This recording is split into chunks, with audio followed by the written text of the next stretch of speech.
essayer, on va venir quand même. On va essayer de peut-être y aller à des temps, parce que ce qui est essentiel, c'est qu'on puisse avoir quelque chose sur part. Mais malgré les sons d'être un peu porteurs, si nous abandonnons les micros, bien sûr. Allez-y. Voilà, nous voulons évoluer ce matin ici. Pour ceux qui étaient avec nous en semaine, et ils n'auront pas trop de difficultés. Parce que nous allons cheminer toujours dans le même sens. Pour vous conduire à comprendre et réellement le christianisme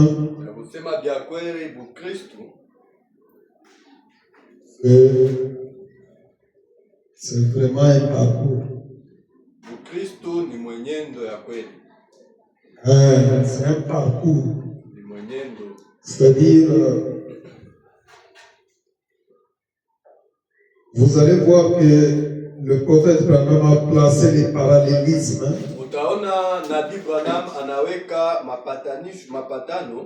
entre la marche des enfants d'Israël et notre marche à nous. La façon dont nous devons quitter l'Égypte spirituelle pour aller vers la terre promise. Ainsi que depuis qu'on a commencé notre année,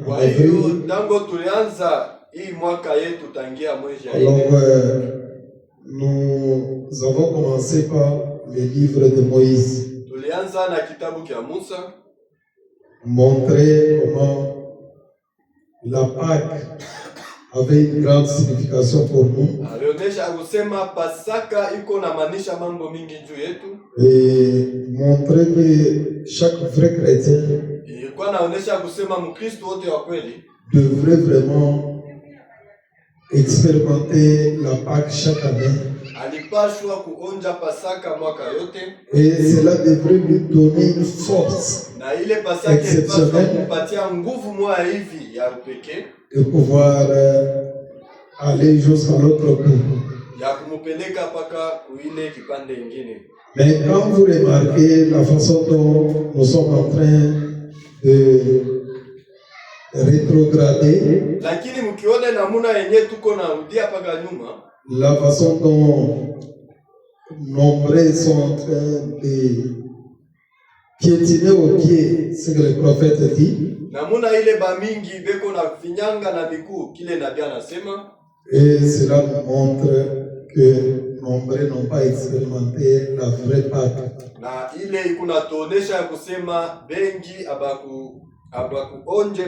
Il y a des gens qui viennent à l'église seulement parce qu'il faut venir à l'église. Mais ils ne veulent pas être des pratiquants.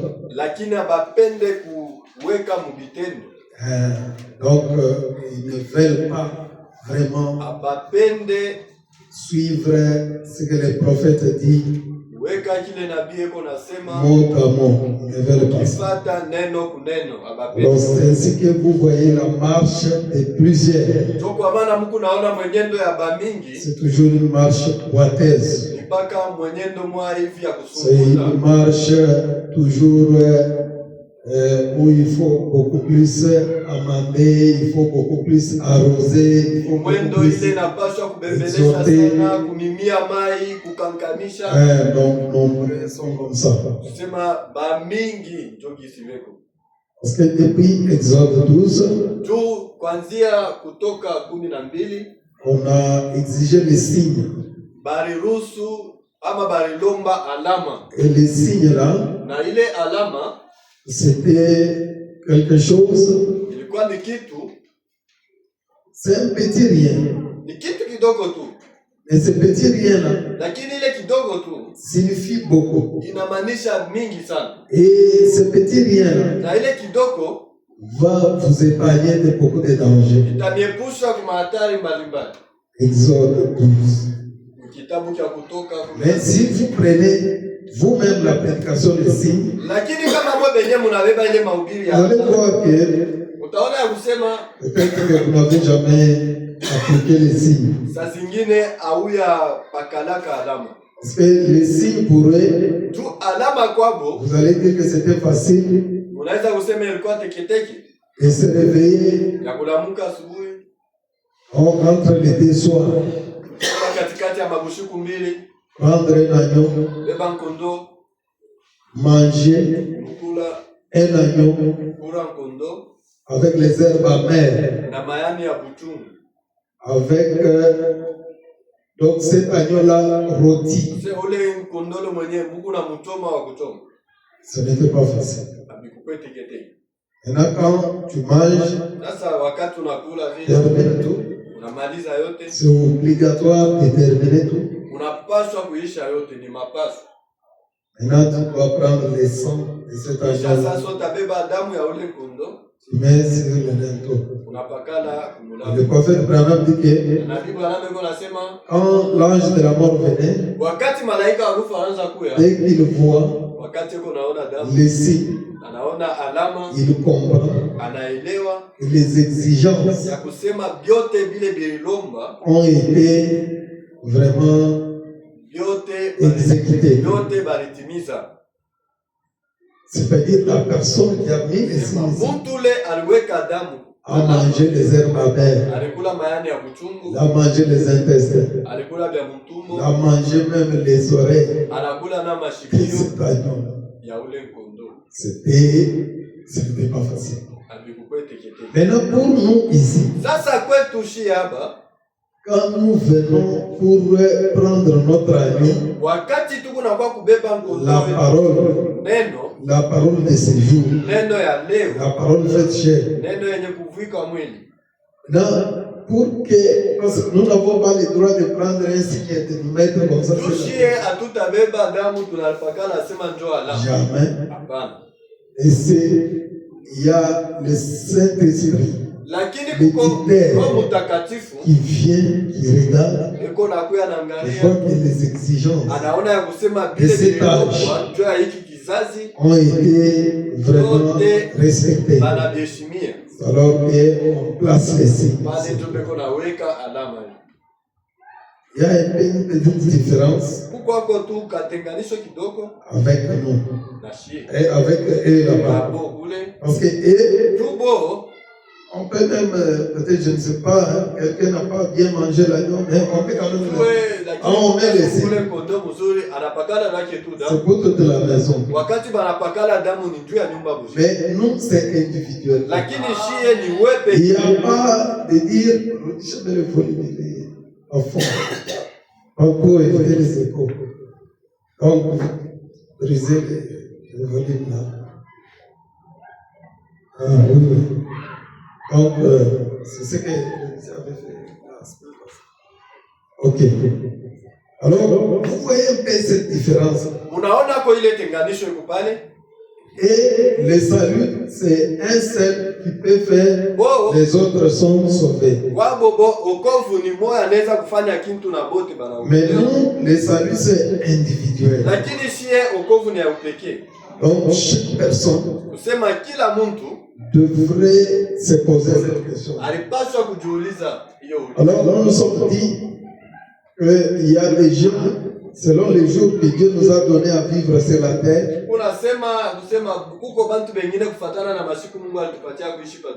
Dieu a donné à l'homme de vivre au moins plus de 25 000 jours. Plus ou moins.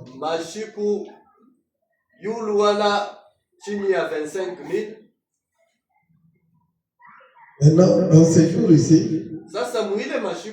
l'homme a beaucoup de temps de se poser des questions pour connaître s'il a réellement remplit les exigences anesha kutimiza vyote vile et si le signe lui a été appliqué. na kutuliza kama alama ilipakaliwa. Sinon, ça sera des aventures Kwa inutiles. kule itakuwa ni Nous bivanga ya allons shipomana nous faire. ile tutajifanya sisi wenyewe. Alors, on est allé maintenant dans Deutéronome Sasa tuenda mu Deuteronome 16, sura yake ya 16 là où Dieu lui-même, fashi yenyewe Mungu yeye il mwenyewe dit, je place devant toi ninaweka mbele yako un ange. malaika Et mon ange là, na malaika wangu ule je vais mettre en lui nitaweka mon nom. ndani ya ule malaika wangu nitaweka Mais mjina, attention, lakini msopoke ne résiste pas à cet ange. usimujamie ule malaika wala Donc, usifundishe il ne faut pas commencer à faire des discussions avec lui. kusema haipaswe kubishana na Il ne ule faut pas malaika, faire des compromis avec lui. usifanye kile yeye anakataza. Essayez beaucoup de gens, Eti bantu banini comme parmi nous ici. sawa katikati yetu. Est-ce que vous avez déjà expérimenté que vous avez un ange? Eti muneshaka ako kuonja usemo kuna malaika, Cet ange-là, ule malaika vous ule devez vous comporter munapaswa de manière à ne pas l'énerver, munapaswa kuishi munamuna ya sipo kumshirikisha, de manière à ne pas vraiment vous opposer à lui. munamuna ya usemo shikatale kile iko na kuonesha ufanye. Là, c'était Deutéronome 16 quand nous avons Wale écouté walikuwa Exode. Deutéronome 16 wakati Mais aujourd'hui, je vais ajouter encore nombre. Nous sommes toujours dans lakini le leo livre. taongeza tena Vous hesabu. pouvez maintenant se tenir debout. On prend nombre 13. Wima tutabeba hesabu sura yake ya 13, Nombre 13, sura yake ya 13 verset 30, je pense. C'est ça que le prophète a dit. C'est même vers 28. mwanzo hata 28.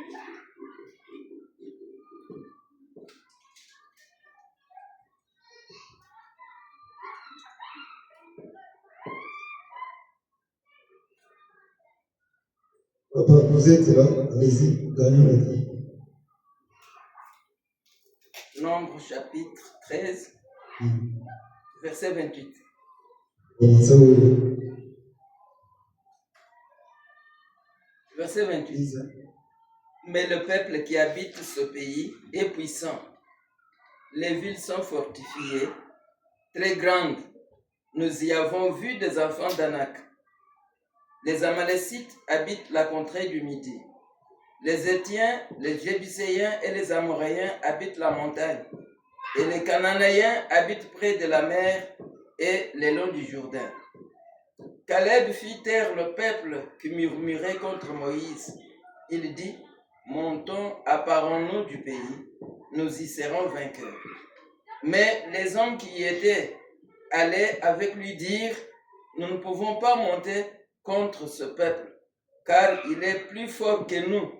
Et ils décrièrent devant les enfants d'Israël le pays qu'ils avaient exploré. Ils dirent, le pays que nous avons parcouru pour l'explorer est un pays qui dévore ses habitants. Tous ceux que nous y avons vus sont des hommes d'une haute taille.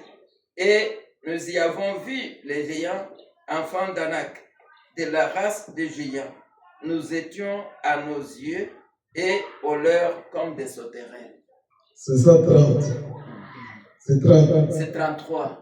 Ah, vous êtes déjà 33. Merci beaucoup. Et que le Seigneur Bwana mette la main si aweke mkono cette écriture. kwa ile andiko ile baratukia. Alors, si vous regardez, Frère Branham est en Sema train mkiangalia ndugu de Branham ramasser alikuwa na lokota toutes ces écritures, ile miandiko gauche et droite. shoto na ume, Il est en train de les ramasser alikuwa na ilokota pour essayer de faire voir à l'Église pia kupima kuonesha kwa kanisa que les ombres ya kusema bimvuri doivent tomber. inapaswa kuanguka Et nous devons entrer maintenant na tunapaswa sasa dans kuingia la réalité. ukweli. C'est-à-dire, tout ce que nous lisons ici, Sema vyote vitu kunasoma hapa c'était l'ombre. ilikuwa ni bimvuri. L'Ancien Testament, c'est l'ombre. Agano la kale ni kimvuri, Le Nouveau Testament aussi, par agano conséquent, lipya pia est l'ombre kusema nayo ni kimvuri de ces jours ici. ya hii mashiku. Maintenant, dans ces jours ici, Sasa muhima shiku si vous regardez aussi, mukiangalie tena là, c'était sur 12. Sur 12, pale ilikuwa ni pa 12, il y avait 2 sur 12. kulikuwa ni 2 Parce qu'il y a eu 12. 12 espions. Juu kulikuya ba espion 12, C'est ça, ndio vile les 10, ba 10 ils ont dit wanasema non, jie on ne peut pas. hatuwezi. Ces gens-là, ils sont très géants. Bale bantu beko balefu Ces kabisa. gens-là, ils sont très, très, très forts. Bale bantu beko nguvu sana. Leurs villes sont très fortifiées. Miji yabo iko na nguvu kabisa. Alors, nous voyons que c'est inutile. Tunaona usema abiwezi. On vaut mieux, on peut même rester ici. Ni mzuri tubaki hata hapo. Au lieu d'aller chercher de midi à 14 Sasa heures, kwenda kutafuta majaribu. on va nous écraser comme des fourmis. Hata tuzanza saba nyengele. Et là, il y a eu 2 Sasa kulikuwa tu bawili. qui se sont distingués. Bale balisema Et ils ont regardé. bo banaangalia Ils ont dit non. banasema pa. Nous sommes plus que capables Tunaweza yote de les affronter ba kumbanisha et de nous emparer de ce pays. na kubeba na ile nchi. Et dans ce dernier jour ici, Na muhimu siku ya mwisho Jésus, quand il est regardé de loin comme prophète, Yesu wakati anaanza kuangalia mbali sana bi il voyait qu'on va terrasser beaucoup de gens. aliona kusema batangusha bantu ba mingi sana. Nombreux vont tomber dans le désert. Ba mingi batabakirani mujambo. Nombreux ne vont même pas comprendre l'essence de Pâques. Bengi bengine abataelewa hata maana ya Pasaka. Il y a même qui ont mangé la nourriture des anges. Kuko bale balikula na chakula ya malaika. Ils ont mangé la nourriture des anges. Balikula chakula ya malaika, Mais malgré tout cela, lakini ingawa yote ile ils sont tous morts dans le désert. balikufa mujangwa. Il y a des gens dans ce message Kuko bantu muyu qui ujumbe ont déjà reçu des prédications et des prédications, angeshaka kupata mahubiri na des mahubiri, enseignements et des enseignements. mafundisho na mafundisho. Mais quand vous les regardez maintenant pour entrer dans la terre promise, Lakini ukibangalia njoo kuingia sasa mbulongo wa malako, ils ne veulent pas y entrer. abapende kuingia. Pour entrer et mener la vie, manger la nourriture Kula solide, kuingia na kula chakula ya nguvu, ils ne veulent pas. abapende. Ils veulent être à la périphérie. Banapenda kuikara kumpembeni. Et ils veulent rester dans le désert. Banapenda kubakira mujambo. Ils veulent rester à Kadesh Barnea. Banapenda kubakira pa Kades Barnea. Tout ça, c'était Yote ile ilikuwa ni nombreux sont des ramassis. ba mingi ni babifata. Les gens qui sont venus seulement quand ils ont vu que Bale balikuya wakati Moïse, baliona usema Musa, il frappe les bâtons. et unapika Musa, Ça fait ça. inafanya Nous hivi. avons vu les gens de Branham. Tunafata bantu ya Ils Branham. sont bénis. Tunabaona Ils sont comment, comme ça. Ils achètent des véhicules. Eko nauza magari, Ils vous voyagent. eko na safiri. Alors moi aussi, je vais être Na Branhamiste. mimi napenda kwa Branhamist. Mais attention, Lakini mukalamu c'est vraiment tout un parcours. ni mwendo C'est mrefu. vraiment une marche. Ni mwendo kabisa. Et ce matin, Na hii asubuhi est-ce que vous pouvez vous poser la question eti munaweza kwa kujiuliza si réellement, kama vya kweli vous avez bien compris Pâques. mulielewa mzuri Pasaka. Parce que la fois passée, je suis allé même chez mon pasteur, les jeunes hommes ici. Juu mara ya kupita nilienda kwa pasteur kijana wangu. J'ai trouvé qu'on avait appelé des prédicateurs à gauche, à droite, Kuta usema waliita bahubiri kushoto na pour kuume. venir parler que de Pâques. Balikuwa beko nasemeza paka Pasaka. Ils sont venus nombreux Balikuwa ba mingi pour parler de Pâques. ndio kusemeza Quand paka nous Pasaka. avons réellement expérimenté ces Pâques réelles, Wakati kama tulionja kweli kweli hii paka ya kweli, alors à ce moment-là, sasa mwile wakati nos vies devraient changer. maisha yetu ilipaswa kubadilika. Alors, ici, Frère Branham va nous parler de ce qui se passe réellement. Hapa ndugu Branham atatusemezea kubile vitu nafanyika. Je suis dans les enfants dans le désert. Niko muhimu mahubiri ya batoto mujangwa. C'est ce qu'on a lu beaucoup plus en semaine. Ndio ile tulisoma kabisa katikati ya juma. Ici, il était en train de beaucoup parler.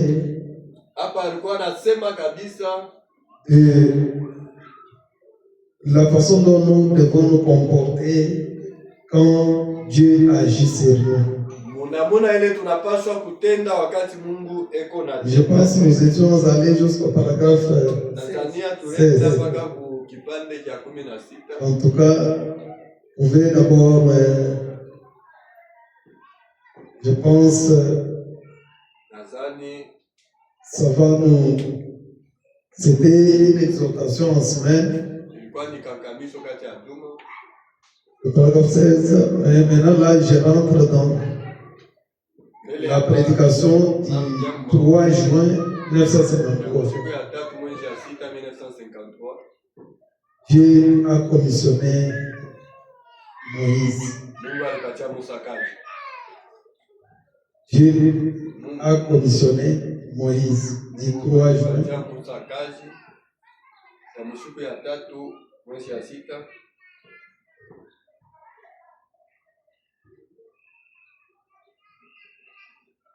Vous y êtes? De quelle année?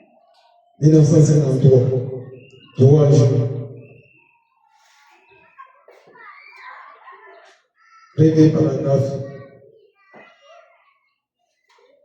Notre Père Céleste, c'est vraiment un grand privilège que tu nous as accordé de vivre un jour de plus de ce côté ici de l'éternité pour nous rassembler ici ce soir dans la présence du Saint-Esprit, des anges de Dieu et de cette assemblée pour prêcher l'évangile de Jésus-Christ comme bien-aimé Fils ressuscité. Il nous a donné la commission d'aller par tout le monde et de démontrer la puissance du Saint-Esprit aux croyants nés de nouveau. Et tu as dit, voici les signes qui accompagneront ceux qui auront cru. Nous sommes heureux de ce privilège que nous avons ce soir. Oh Dieu, aide-nous ce soir, aide les croyants ce soir à devenir un croyant complet en Christ. C'est lui qui est ressuscité. Je te prie de guérir ceux qui sont malades et ceux qui sont dans le besoin ce soir. Chasse de leur corps les maladies néfastes et les afflictions. Puisse-t-il y avoir un réveil à l'ancienne mode partout dans le pays, juste avant la venue du Seigneur. Nous prononçons cette prière au nom de Jésus. Amen. Maintenant, si vous comprenez, il a d'abord commencé par l'ange. Alors il dit, je vais lire dans Exode, où Dieu a commissionné Moïse, un grand serviteur, libérateur, un grand serviteur, un libérateur, le type de Christ. Amen. Un législateur, un sacrificateur. Madame lit Exode 23, 22. Vous y êtes? Lisez-nous Exode 23, 22. Exode 23, 22. Je lis dans le message. Oui, oui. Seulement ce que lui, il a lu.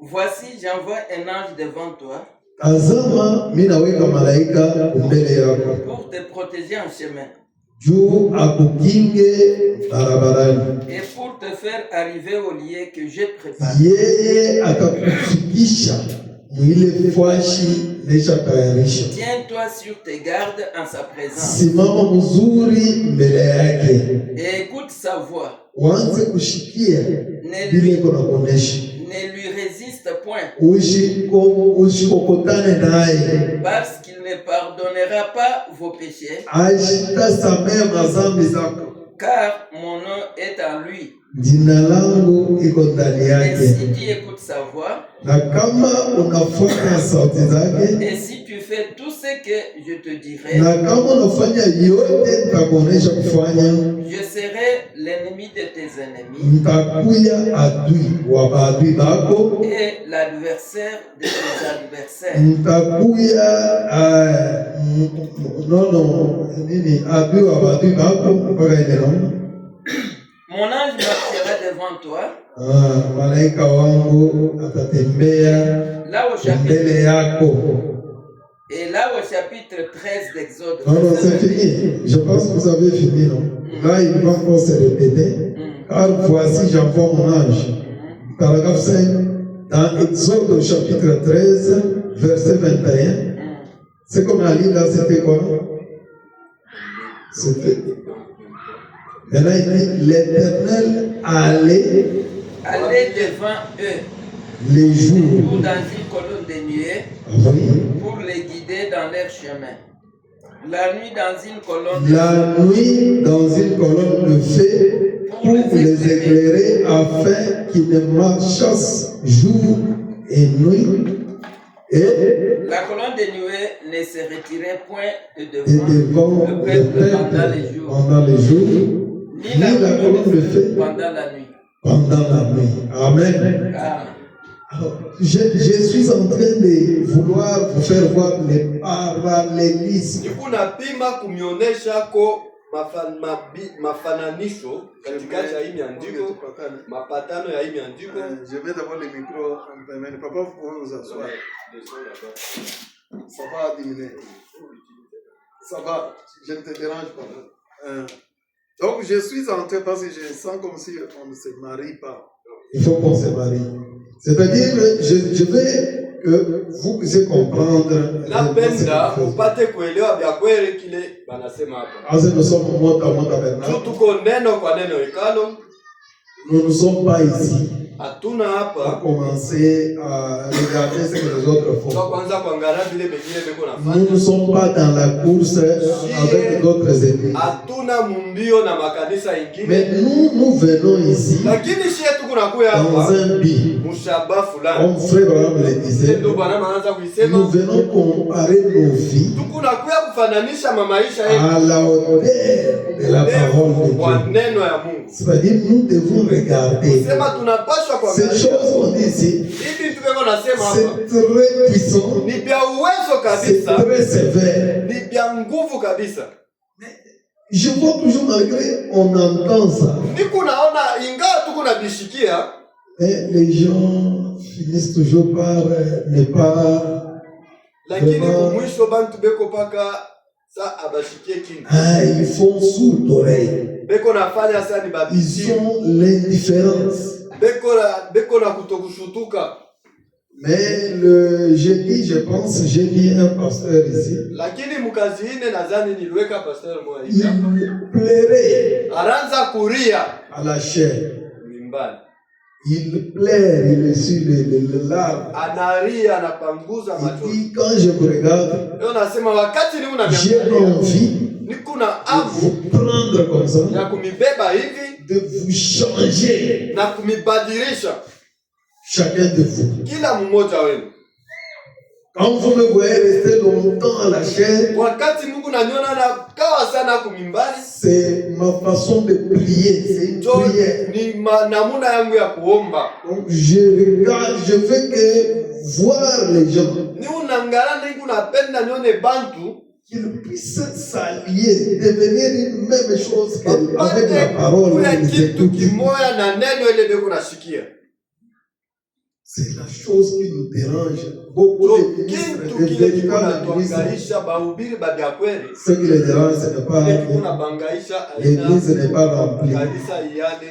Non, non. D'abord, les peu de gens que Ya vous avez. kwanza mbele ni bantu bale Que ces kiloko. gens-là deviennent la parole qu'ils écoutent. Bale bantu bapate kuya neno ile beko Et nashikia. quand vous voyez les gens, Lakini kama mko naona bantu Ils ne font rien de ce que Branham dit. Abafanyi hata kimoja kile Branham iko nasema. Et une petite occasion, Na kabahati kaloko hivi la personne s'éclipse pour s'absenter de l'église. mtu iko naingilia hapo ndio alofe Une ukanisa. petite chose qui arrive, Ka kitu kidogo la kiko personne nafika vend les dons de Dieu. mtu iko nauzisha wakati ya Mungu.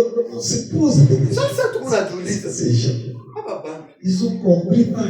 banaelewa kwa Pasaka Cet agneau-là n'est pas que Ule kondoo wa Pasaka. mourir comme ça. yarenda kufa paka hivi. Ces herbes amères-là, on les a seulement utilisées Ile comme ça. mayani ya buchungu banaitumikisha nayo paka hivi. Les sangs-là de l'agneau a été utilisé Damu seulement ya en ule vain. kondo banaitumikisha bule paka On ne hivi. comprend pas. Chiede. Maintenant, Dieu lui-même dit, Sasa Mungu yeye mwenyewe kuna moi sema. je vais maintenant te donner un ange. Hapa sasa mimi nitakupatia. Cet ange Ule malaika sera avec toi dans le atakuwa na chemin. wewe barabara. Va te guider. Il y Atakuongoza a un point A. Il y a un point huko B. kipande cha kwanza na kipande cha pili. Kukufasha kutoka na fasha kufika. Maintenant, ces deux endroits, Sasa ile mafashi mbili celui qui connaît c'est Dieu. ule anajua ile mafashi Les liens qu'il a préparés fashi ile alitayarisha pour que tu puisses arriver à ça. tu ufike pa ile fashi. Amen. Maintenant, c'est l'ange-là Sasa ni ule qui malaika doit t'amener à ce ndio Dieu. anapaswa kukupeleka pa ile fashi. Maintenant, il ne faut pas résister à cet ange. Sasa haipaswe Parce que kumshamia tu ule resistes, malaika tu kama Il ne unajama va pas te pardonner ashita kusamea en aucun cas de tes péchés. hata wakati mwanzo wa mazambi yako. Alors, frère, la même écriture ici, Sasa ndugu bwana anaweka andiko moya moya hapa en donnant des différents titres, mais parlant presque la même peleka chose. matitre ya kuachana lakini kusema kwa kitu Et là, kimoja. il commence à montrer que la colonne de feu Sasa anaanza kuonesha usema était mbuso la avec Mungu les enfants d'Israël ilikuwa na batoto ya Israeli toute la nuit. usiku mzima. Et pendant la journée, Sasa ça devenait la nuée de anza gloire. kugeuke na kwa C'était wingu ya toujours avec. Mungu. Quand cette nuée marche Wakati et ile il wingu marchait, yako natembea quand cette colonne marchait et il marchait, wakati ile quand nguzo ça s'arrêtait et il s'arrêtait. natembea wakati nasimama na boba nasimama. Mais beaucoup de gens ont entendu frère Sasa Branham. bantu ba mingi balisikia ndugu wangu Cette wanasema colonne de feu que vous ya voyez, kama hii nguzo ya moto j'ai voilé ça toute ma vie. miri ifuchika ndani yangu La maisha yangu. colonne de feu a été voilée et Nguzo la mise moto à descendre toute la vie de ilifunikwa frère ya Branham. kuzalikwa kwa ndugu wangu, maisha yake mzima ilikuwa ndani yake. Maintenant, on vous a bien dit que les anges, il y en a différents. Il y a Sasa beaucoup d'anges. balionyesha mzuri wa usema bamalaika banachanaka, kuko bamalaika ba Il y mingi, a des anges célestes kuko bamalaika ba kumbi, et il y a des anges terrestres. kisha kuko bamalaika ba Et le mot ange, na ile msemo ya malaika ça veut dire un ni envoyé, kusema mtumwa, un messager. mjumbe. Mais celui-ci, c'est notre ange. Sasa huyu ni malaika wewe. Si nous voulons d'abord comprendre les choses dans ce sens, Kama tunapenda mbele kuelewa bintu si mwingine na lui ici est notre ange kama yeye huyu ni malaika wetu, et que Dieu a placé son nom en lui, kisha Mungu anaweka jina yake ndani yake, mais est-ce que nous faisons ce que Branham nous dit de faire? eti tuko nafanya kile Branham Ou bien nous le résistons? wala tuko na mshukaturu. Parce que dans d'autres endroits, frère Bambi, Tu mafasi nyingine ndio Branham anasema quand quelqu'un choisit une église, wakati mtu yuko na chakula il kabisa, ne choisit pas le nombre de gens. asichakule ndio Mungu bantu ba mingi, Il ne choisit pas le mire tapissé de peinture, asichakule gisi banesha kujenga na mais il kupesa, choisit un homme, lakini yuko na chakula ni Mungu. un homme qui peut lui amener à une destination. Mtu ule anaweza kumfikisha fashi moja hivi. Et vous voyez aujourd'hui les gens, Lakini Mungu naona leo bantu chose grave qu'ils nous résistent, non? kitu kibaya sana ni beko natubisha shie Nous, les serviteurs de frère Branham. shie batumishi ba ndugu Ah, bwana. toi que vous les pasteurs, qu'est-ce qu'il va dire? Moi, je le connais bien. Mimi namjua Moi, mzuri. j'ai travaillé à sécurité là. Mbele bile ko nasema bi. Vous voyez? Maintenant, chose grave que vous allez même jusqu'à résister Sasa à cet hatari ange. sana Mungu nenda na kubishana na Alors que Mungu. cet ange ici, Pale ule malaika on a dit que vous ne pouvez pas le résister. wanasema amwezi kumubisha. Vous devez tirer attention quand vous êtes avec lui. Unapaswa kufungula manju. Donc, il y a beaucoup de gens aujourd'hui Sema kuko bantu ba qui mingi sont en train de battre en retraite bale beko narudia nyuma à cause toujours de leur petitesse. juu ya kiburi kichwa nguvu kyabo. c'était toujours donc leur façon de prendre le pain avec le vin. namuna yabo ya kubeba mukate na Lévi. C'est-à-dire ils prennent la parole de Dieu. beko na beba neno ya Ils mettent aussi leur beko na weka beko na ongeza na mawazo yabo ce qui n'est pas correct. ila yeneana hapa La parole de Dieu, vous ne devez pas mettre votre pensée. neno ya Mungu hamwezi kuongeza mawazo Au yenu. lieu de la dire, moi je veux commencer à Basi changer ça acha ici. mimi nitaanza kuuza tu mifuko ya Branham dit ça, ce n'est pas ce que la parole dit. aina kile neno inasema Au lieu de chevet, moi je vais seulement commencer à porter les kitambal. manywele mimi nitaanza weka paka kitambaa. Non, ce n'est pas ce que Dieu dit. Aina kile Mungu iko Dieu nasema. lui dit, le cheveu lui a été Mungu donné comme anasema nywele voilà. ilimupewa saa kifilimu. Ne remplacez pas. Maintenant, frère va m'introduire un peu. Sasa ndugu alabe Ça, c'était à un moment où le peuple de Dieu traversait une grande crise. hii ilikuwa ni wakati ile Ils taifa avaient été amenés captifs en Égypte pendant où non pas amenés. C'est une famine qui les avait fait partir. ni njala ndio Et ça ilibapeleka faisait environ Misri. 400 ans na qu'ils kulipita y miaka étaient en 400 captivité. balikuya Quant à Dieu, c'était entièrement son dessein. kwa Mungu yeye Parce qu'il ilikuwa ni avait d'abord matengenezo parlé yake. à Abraham lorsqu'il lui avait fait savoir que son peuple séjournerait dans un pays étranger. wakati ile alimuonyesha kusema taifa yako itenda Et kukala il muinchi ya l'en ferait sortir kigeni par une main puissante. na nitabatosha kumkono yangu ya Et toutes les kuweza œuvres de Dieu, na toutes vitendo ces vyote promesses vya Mungu s'emboîtent malako parfaitement. yote iko na bebana Ces na promesses pasi. vont s'emboîter Malako yake parfaitement. itabebana Je vile vais juste paso. donner un petit témoignage. Napenda nimepatia ka ushuhuda kidogo C'est comme ça qu'il dit avant de former la ligne de prière. mbele ya kwanza mstari ya maombi. Donc, quand Dieu a envoyé ce petit garçon Moïse, Wakati Mungu alituma ule kijana Musa, il avait eu une naissance assez étrange, alizaliwa munamuna moyo hivi ya en kushangaza. un temps bien particulier. Wakati moja Ah, c'est hivi paragraphe ya 10. kuwekwa mpembeni kabisa. Mais si vous lisez là-bas, Lakini kama mnasoma on pale, dit que c'est doit être un libérateur. banasema alikuwa mkombozi. Mais nous avons vu la délivrance totale. Lakini shie tuliona ukombozi muuteni. Mais il n'y a pas plus libérateur que cet homme-ci. Hakuna Parce mkombozi que wa pas les kupita temps huyu mtu. beauté, c'était des ombres. Bale bantu bote ilikuwa ni bimvuri. Et la réalité du libérateur, le vrai libérateur, c'est ça. Kweli ya mkombozi wa kweli ni Mais yupi? on doit bien regarder d'abord. Sasa tunapaswa kuangalia Est-ce que nous sommes libérés depuis que nous avons entendu son message? Sasa kukombolea tangia tunaanza kusikia Les ujumbe. gens ont entendu le message. Watu Moïse, walishikia ujumbe. tu as fait des signes. Ulifanya alama. Tu as placé, nous avons vu les serpents, nous avons vu beaucoup de choses, des grenouilles, des mouches. La banijinji. Dis-nous un peu. Sasa utoneshe Après tout ça, kisha vyote vile. nous avons vu l'eau qui est devenue sang. Tuliona maji inageuka na kwa damu. Quel est ton message? Ujumbe wako ni ujumbe. C'est ce que nous demandons aux gens des Ndio kile dénominations. tuku nauliza. Les dénominationnels peuvent faire beaucoup de miracles. Bantu wa madhehebu banaweza Ils kufanya peuvent faire beaucoup de prodiges. banaweza kufanya bintu vya Mais nous leur demandons maintenant quel est lakini le tunabauliza sasa message. ujumbe iko wapi? Ils vont vous dire non, Amini Yesu. Ah. Ça ne doit pas être une vieille voix ecclésiastique. Haipaswi kubakia balabala musauti moya moya ya kijini ya zamani. Ça doit être un nouveau message. Hapa inapaswa kuwa ujumbe ya sasa.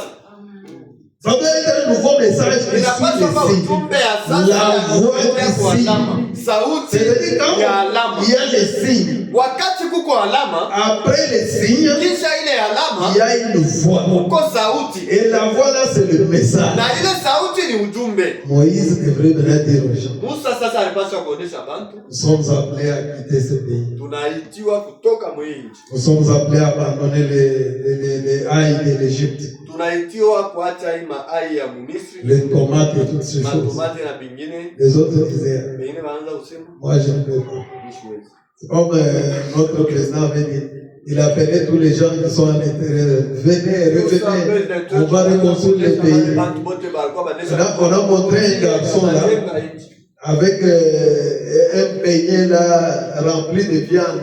Sasa banaonyesha kijana mmoja hivi na kitu. Un gâteau rempli de viande. Mkate mmoja hivi yenye kuyala na nyama iko na kula. Il apprécie là où il est. Unatamani kule iko Il kule. dit, le président dit quoi? Ndio nasema president. Moi je quitte ça. Mimi ache. Moi j'abandonne les hamburgers comme ça. Ache hamburger. Pour venir là chez vous au Congo. Kuya kwenu kule. Je ne viens pas. Sitakuya. Vous voyez, c'est quelqu'un qui écoute un message Ni mtu ule konasikia ujumbe et qui ne veut pas vraiment faire attention. lakini asipende kubeba C'est ile comme ujumbe. ça aussi avec Moïse. Chopaka vile pia. Moïse a dit que non, mon message, Musa alisema ujumbe yangu c'est que vous devez laisser le plaisir de l'Égypte. unapaswa kuacha Vous matamaa devez yote. laisser toutes ces choses. Unapaswa kuacha vile Les vitu vyote. tomates, les choses de l'Égypte. Matomate, mabintu ya Misri. Nous devons aller, Tunapaswa kwenda, nous devons arriver quelque part tunapaswa kufika fasi dans moja. la terre promise, Mulongo là kwa où nako. Dieu veut que nous puissions aller l'adorer. Fasi ile Mungu yuko napenda tukamwabudu. Les gens ont dit, oh, Watu Amen. walilalamika wanaitika C'est amina. vrai. Ni kweli. Croyons les messages. Tunaamini ujumbe. Croyons ce maintenant. Tunaamini wewe ndugu bwana. C'est comme ça que nous tous on a écrit le message. Kwa vile si bote tunaamini ujumbe. Parce que Moïse ne leur avait pas dit que dans le désert, le sable sera.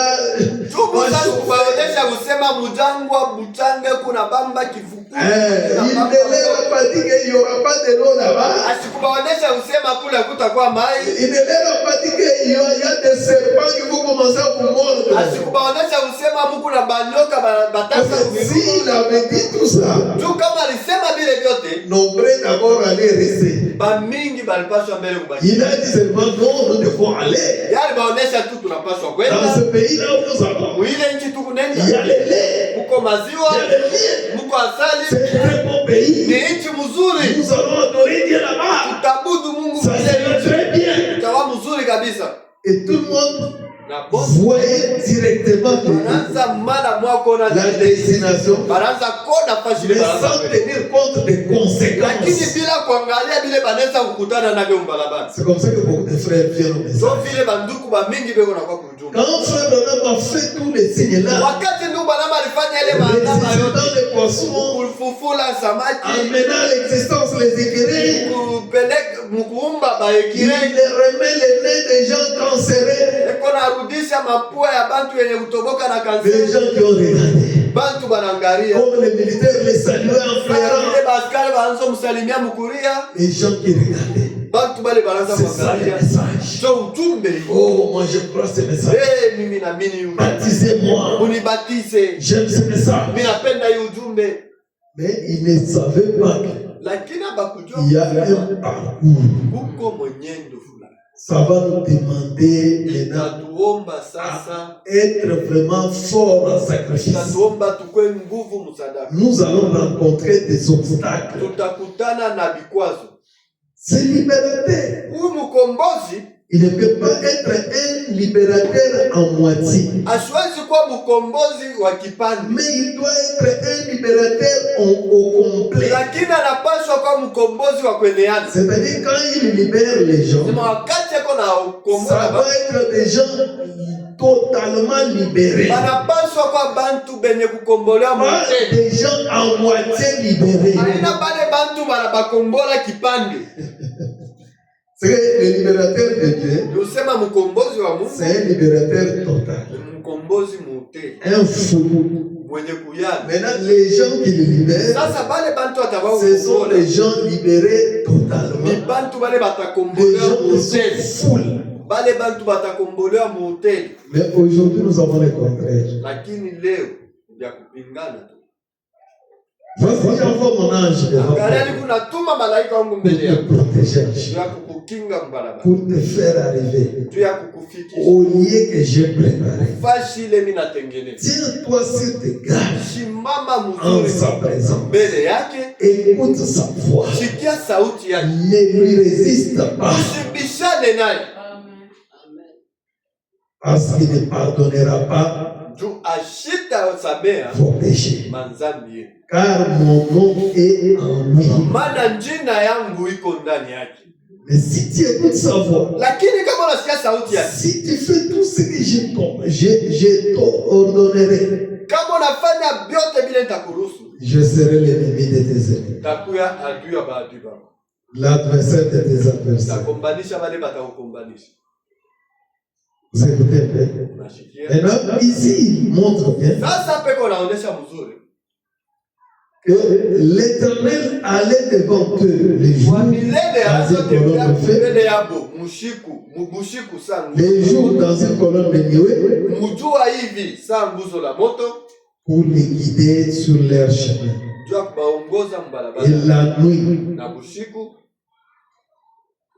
dans une colonne de feu, bushiku alikuwa pour les éclairer, afin qu'ils marchassent jour et nuit.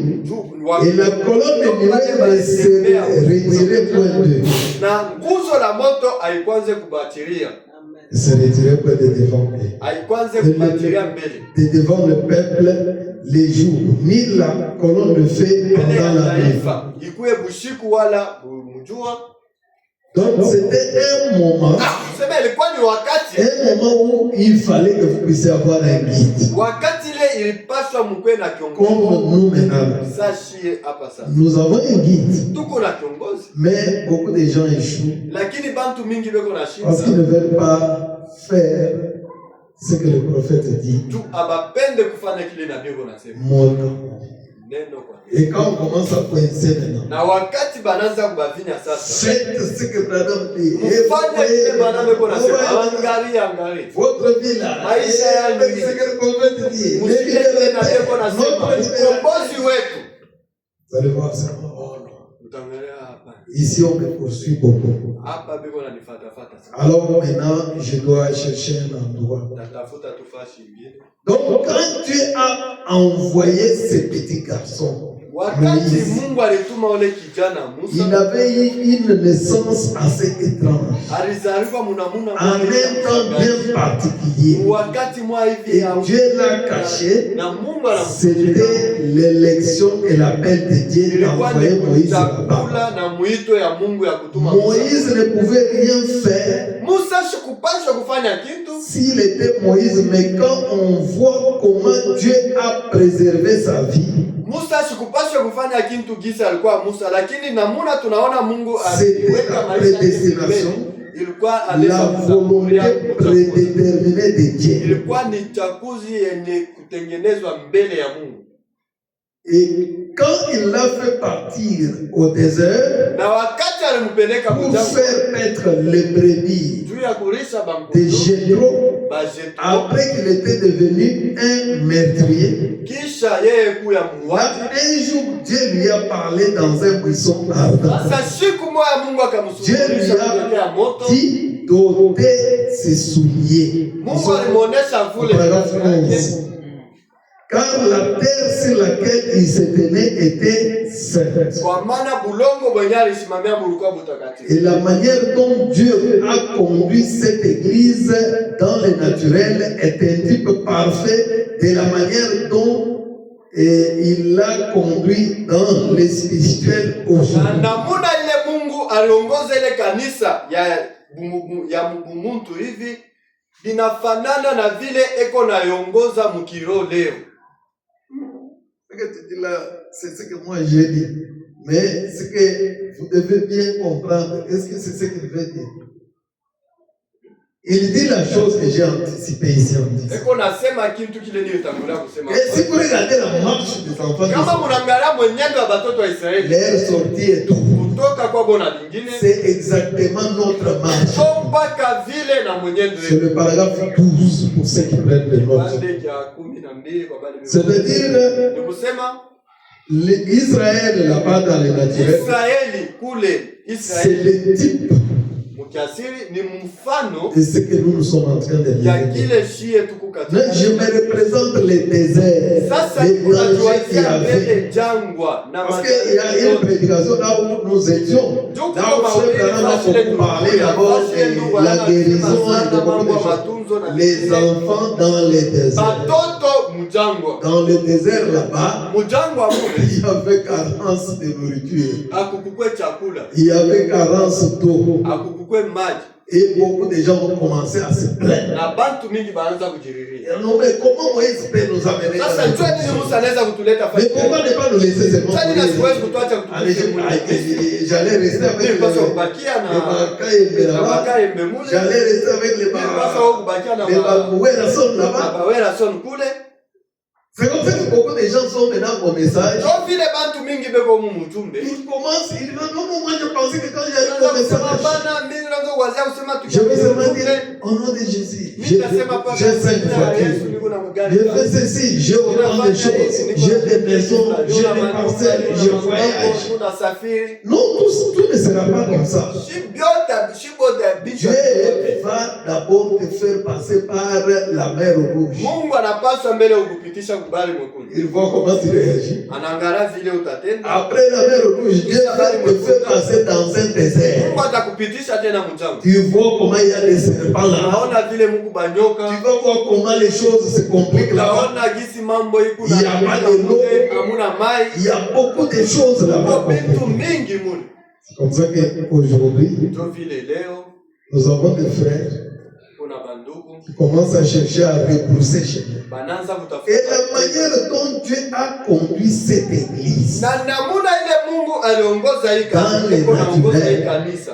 Mkiasiri est un type parfait de la manière dont il a conduit dans le spirituel. ni mfano ya Il l'a kweli. conduit dans le spirituel. Cette église, il parle de l'église juive. Ni mfano ya kweli ya vile iko naongoza kanisa ya leo mkiro. Est-ce qu'on peut dire amen? Naweza kuchika mina. C'est cette manière-là, Jo ile namuna ile. la manière dont Dieu Namuna ile conduit Mungu cette église. anaanza kuongoza ile C'est kanisa de ile. la même manière qu'il nous Jo conduit. mpaka vile iko na Il va tongoza. nous faire arriver à Kadesh Barnea. Akatufikisha kukades Barnea. C'est là où nombreux d'entre nous vont dire Jo pale ba mingi katikati yetu ba iko nasema non, nous ne pouvons pas. hatutaweza. Nous, on doit s'arrêter ici. Shie tunasimamia. Il a fait sortir Israël, la naturelle, Israël, la Anatosha naturelle, Israeli par des signes, wa mkimwili kupitia maalama, des prodiges, mamiujiza des miracles. na vitu Et il vingine. est en train de faire sortir la spirituelle en ces jours ici Kisha iko katikati ya kutosha Israeli wa kiroho hii mashiku par des signes, kupitia maalama, des prodiges, miujiza des miracles. na Dieu a toujours, Mungu.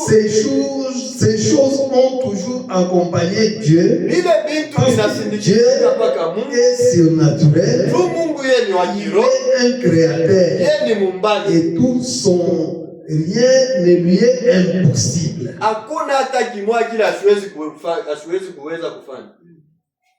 Vous voyez maintenant, il montre maintenant. Et lorsqu'un homme naît de nouveau, Na de wakati l'Esprit de Mungu Dieu, eko nazaliwa il devient upya un kwa roho ya Mungu. descendant ou un fils de Dieu. Pale eko Et nakuya là, mzao wala il mwana wa a le Mungu. même genre de pensée que Dieu. Sasa pale anakuwa na mawazo saa ya Mungu.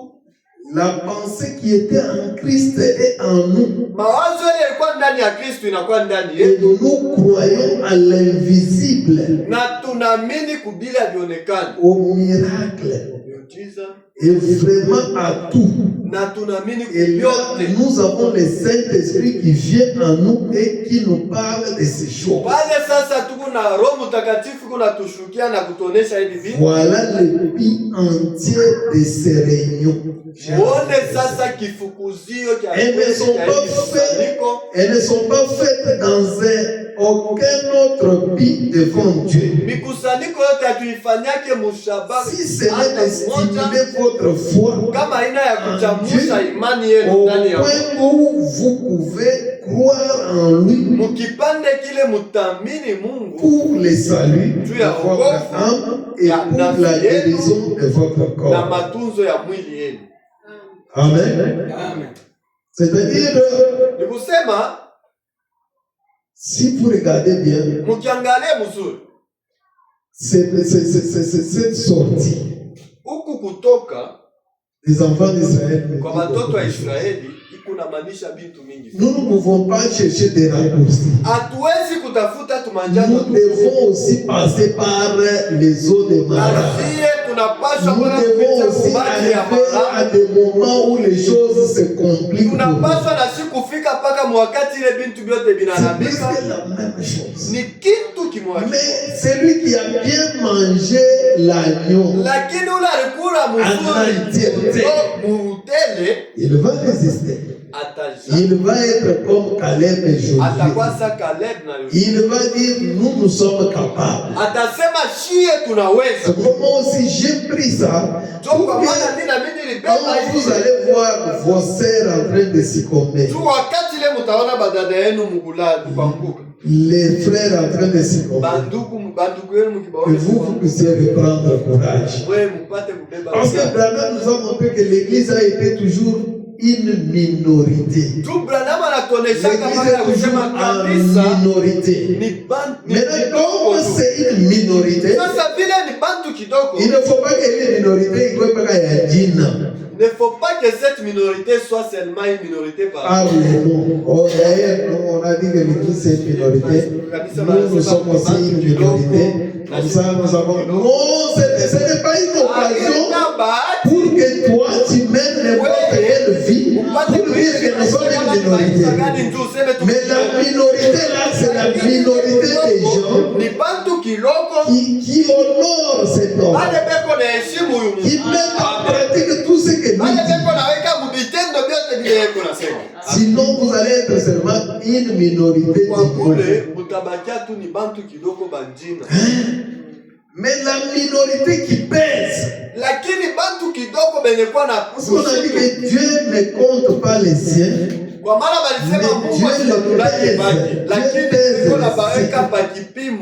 Je saute un peu d'autre chose.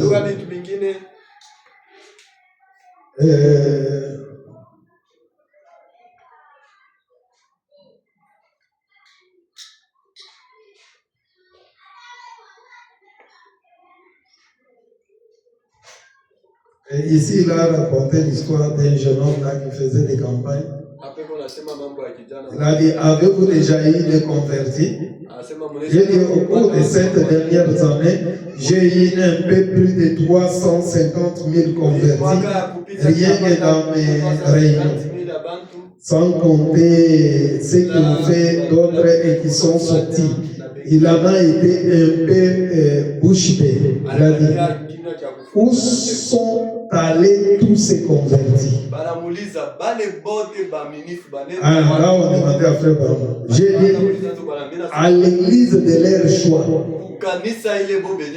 C'est que Frère Branham, quand j'ai compris, quand il parlait de ça, c'est exactement ce qu'il a dit dans l'exposé. Il dit que je ne suis pas là pour fonder une grande église. Je ne suis pas là pour fonder une grande dénomination. Mais mon souci, c'est de voir une relation d'intimité s'établir entre l'homme et son créateur.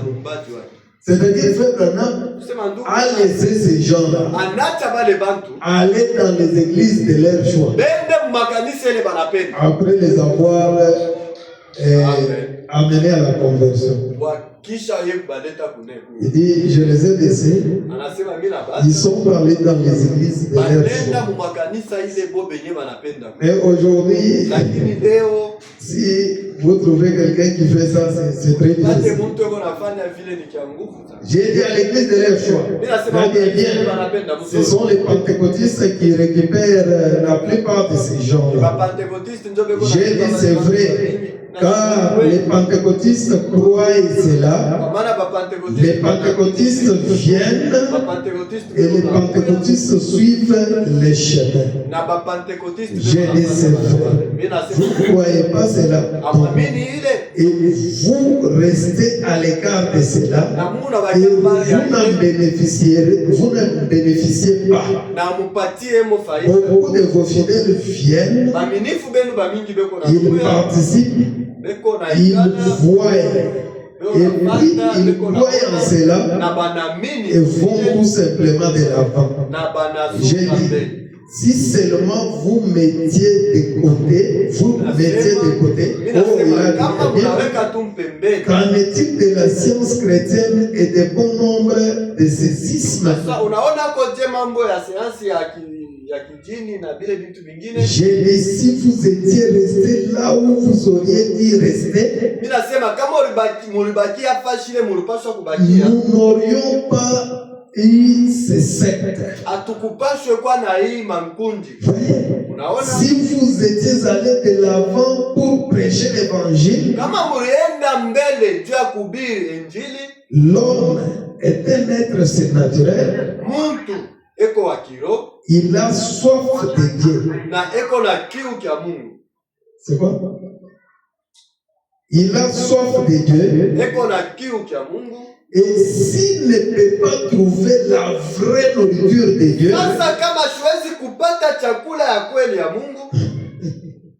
si l'homme ne peut pas trouver la vraie nourriture de Dieu, il mangera n'importe quelle chose qu'il peut trouver. Vous voyez aujourd'hui les gens. Oh, je suis déjà habitué à aller là-bas. J'ai trouvé un frère qui était frère quand il était dans l'autre province. Il vient dans cette province. Il commence à aller dans les dénominations. Je lui dis, comment tu peux être là? Oh non. Il ne fait que faire un je suis seulement là-bas. On lui a déjà collé des grades et des grades. Parce qu'il y a une soif que Dieu a placée. Alors nous sommes appelés à aller n'importe où, prendre n'importe quelle nourriture, parce qu'il y a une soif en nous. Je commence à aller tellement ici. L'homme est un être surnaturel. Il a soif de Dieu. S'il ne peut pas trouver la vraie nourriture, il mangera n'importe quelle chose qu'il peut trouver. Parce qu'à l'intérieur de lui, il est un être surnaturel. Et j'ai dit, c'est pour ça qu'il fabrique des automobiles, il fait des inventions, il est presque capable de créer, parce qu'il est fait à l'image de Dieu. Alors c'était réglé. Donc vous sentez, quand je vais développer ça peut-être en semaine, là je suis mêlé entre beaucoup de choses. La façon dont Frère Branham décrit l'homme, et quand vous regardez les Africains, mes frères,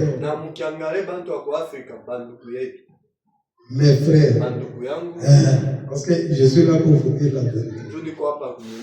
Nous sommes beaucoup plus des aventuriers. Parce que nous, on n'a jamais commencé une chose pour terminer ça. Nous ne sommes pas fidèles. Nous prenons beaucoup de choses à la légère. Nous voulons être dans les superficiels. Alors que Frère Branham nous a beaucoup déjà montré avec vous que Dieu ne fait pas des choses superficielles. Dieu fait des choses complètes. Mais combien de gens ici font une adoration superficielle? Combien de gens ici n'arrivent pas à bien avoir les soucis de suivre pas à pas le prophète Branham? Maintenant, quand l'homme comme il est à l'intérieur, Sasa wakati mtu gise ko ndani il est surnaturel. Là, tu es surnaturel. niko wa kiroho. Et tu peux faire des choses, des inventions. Na unaweza kufanya bintu. Les inventions que nous avons aujourd'hui, des téléphones, iPhone, des avions supersoniques, tout ça. Branham dit que c'est parce que cet homme est à l'image de Dieu. Il a des performances en lui qui peuvent l'amener à faire beaucoup de choses. C'est pour dire qu'un homme est tout puissant. Un homme fidèlement soumis à la parole est tout puissant. Et quand un homme tout puissant croise un Dieu tout puissant, et c'est naturel à maintenant, comme l'homme n'est plus tout puissant, parce que l'homme n'est plus fidèle à la parole, la parole c'est le messager. Branham lui-même dit, ces gens à qui j'ai essayé d'amener cette vérité de l'évangile, il se moque de la vérité. Il tourne le dos à la vérité. Pour moi, c'est de l'insulte. C'est là où il y a notre échec. Parce que nous ne voulons pas nous accorder avec l'ange comme ça. Et alors ce soir, Dieu est toujours Dieu. Et quand Dieu a fait sortir les enfants d'Israël, il a fait descendre un ange. Dieu a toujours utilisé les anges dans son œuvre. Il n'y a jamais eu de cas où un ange de Dieu a été adoré. On commence maintenant à adorer cet ange, quelle que soit la beauté de son message, quelle que soit la pertinence de sa nouvelle qu'il a amenée. Frère va me dire qu'on n'a jamais adoré l'ange. Là, c'est dans l'adoration. Les choses se compliquent. Tantôt, vous sentez comme si Frère Branham vous amène comme ça. Tantôt, comme si vous amène comme ça. Dites ce que vous croyez. Gardez cela pour vous. Gardez pour vous. Il n'y a jamais, maintenant, à part de faire la discussion, comme on doit dire. Il n'y a jamais eu de cas où un ange de Dieu a été adoré. Puisqu'il ne tolérera pas. Un véritable ange de Dieu ne tolère pas qu'on l'adore. Parce que Dieu a placé son nom en lui. Dieu l'a magnifié. Dieu l'a placé au sommet. Mais nombreux viennent, ils piétinent tout ça et disent moi j'adore ça. C'est là où il y a les choses. Nous sommes dans une eau très profonde. Et chacun prend sa direction. Chacun prend sa direction. Et Branham dit ce que vous croyez, gardez cela. C'est ici où il a beaucoup développé cette chose de l'ange en place devant Israël. Il n'y a plus, je n'ai que peut-être 15 minutes pour terminer. Il n'y a jamais eu de cas où un ange a été adoré. Puisqu'il ne tolérerait pas juu ashita un véritable ange malaika wa kweli de Dieu wa Mungu ne tolère pas qu'on l'adore. hasiwezi kuvumilia bamwabudu, Mais Dieu a eu des anges dans chaque dispensation. lakini Mungu alipata bamalaika mukipande kyote kya wala mawakati. Même le pasteur, Hata pasteur quand il vient le matin wakati unakuwa asubuhi pour apporter la parole, jua kuleta c'est neno, un ange pour l'église. malaika kuili kanisa. Je suis un envoyé, j'amène la parole.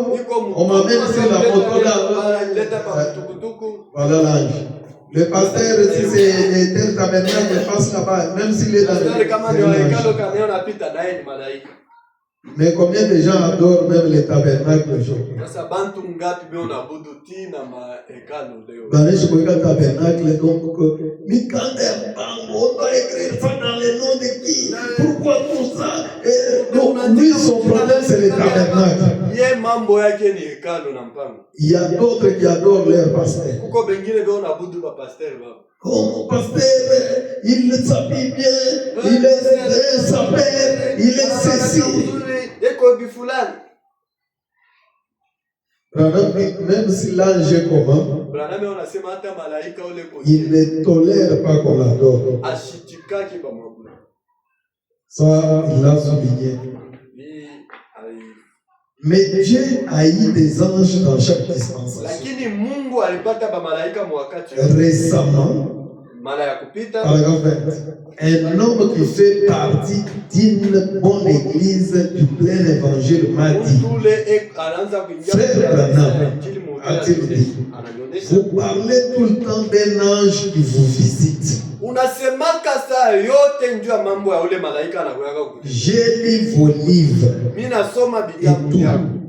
Un ange, il a dit, fiston, ça c'est une erreur. Hii ni nkosa. J'ai dit, Messie, Mimi nasema bwana, ça ne l'est pas. haina Il a nkosa. dit, Dieu ne conduit aucune église aujourd'hui par des anges. Anasema Mungu ashiongoze hata kanisa moja leo kupitia malaika. Il a dit, là-bas dans l'Ancien Testament, Ule muangano za kale, Daniel et les prophètes, ceux-là avaient des anges. Danieli na banabii bale ndio walikuwa na bamalaika. Mais c'est le Saint-Esprit qui conduit l'église en ces derniers jours. Lakini ni Roho Mtakatifu ndio naongoza kanisa. J'ai dit, c'est vrai. Mimi nasema ni kweli. Mais il y a quand même des anges. Lakini bamalaika beko hapo. Les anges, il y en a quand même. Malaika beko hapo.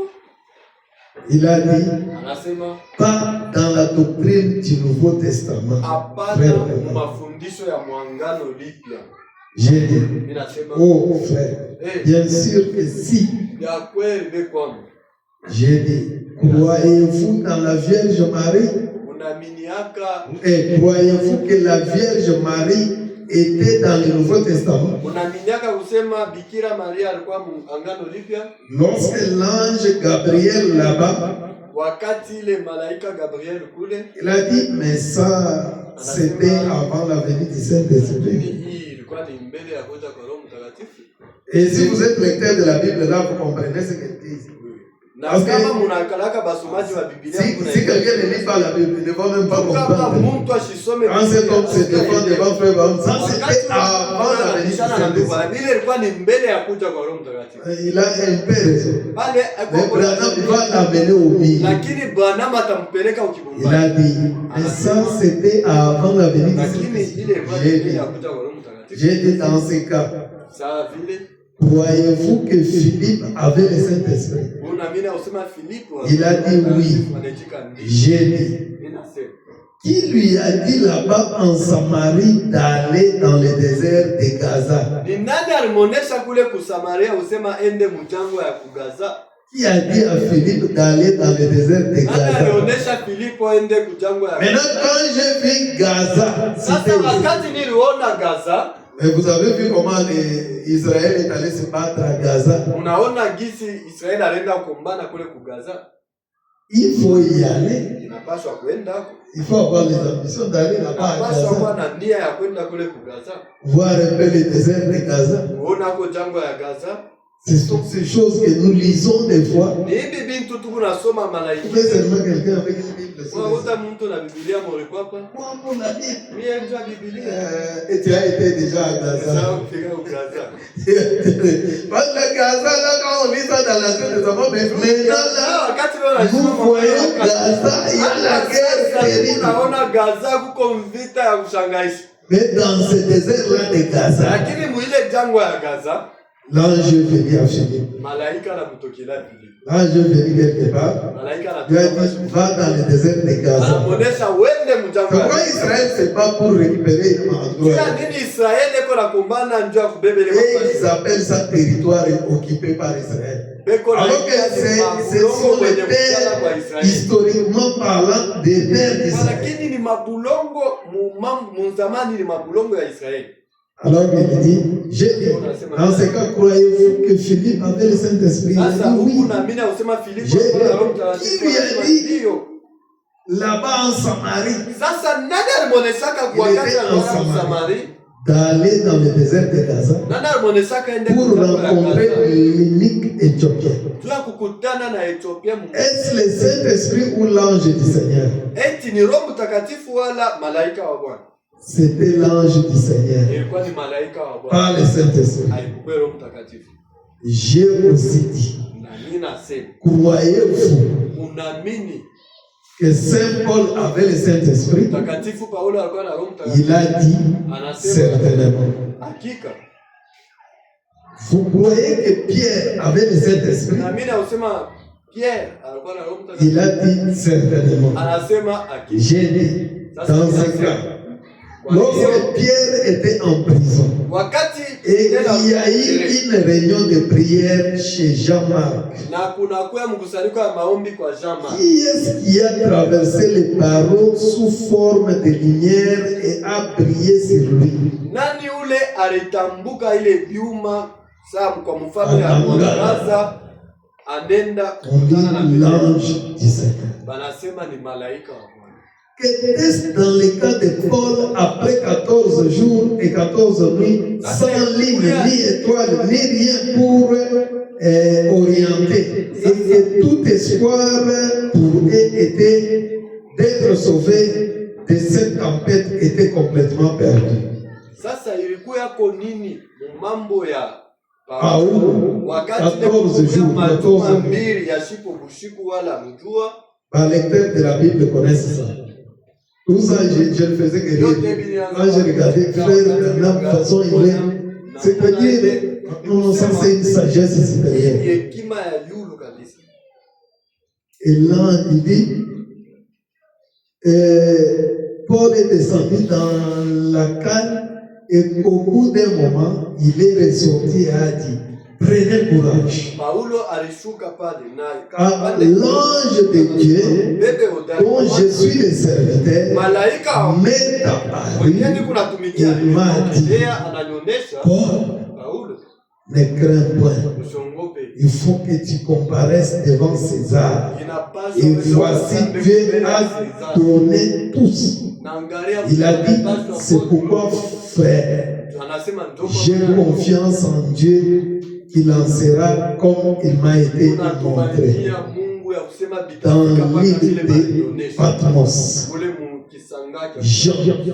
Tout le monde sait que Jean, le bien-aimé, avait reçu le baptême du Saint-Esprit. bantu bote banajua kusema Yohana mpendwa alipokea Roho Et Mtakatifu. le livre de l'Apocalypse en entier a été révélé à Jean par Na un kitabu ange. kizima cha Ufunuo Et Jean kufunuliwa Yohana s'est kupitia malaika. prosterné pour adorer cet ange. Na Yohana akatwanga magoti Un kwa ule être malaika. distinct de Jésus-Christ. Kiumbe kenye kuachana na Yesu Et il a dit, na anasema moi, Jésus, niye Yesu j'ai envoyé mon ange ninatuma malaika pour attester ces choses juu ya kuhakikisha qui doivent arriver bientôt. ile Pas vrai? linapaswa kufika. Haina kweli? Ah oui, chrétiens.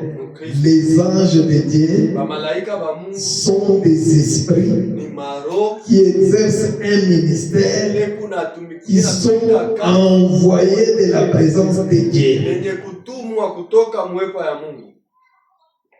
Vous voyez un peu. C'est-à-dire, il a commencé à montrer comment les anges, diversité d'anges, dans les anges et les hommes.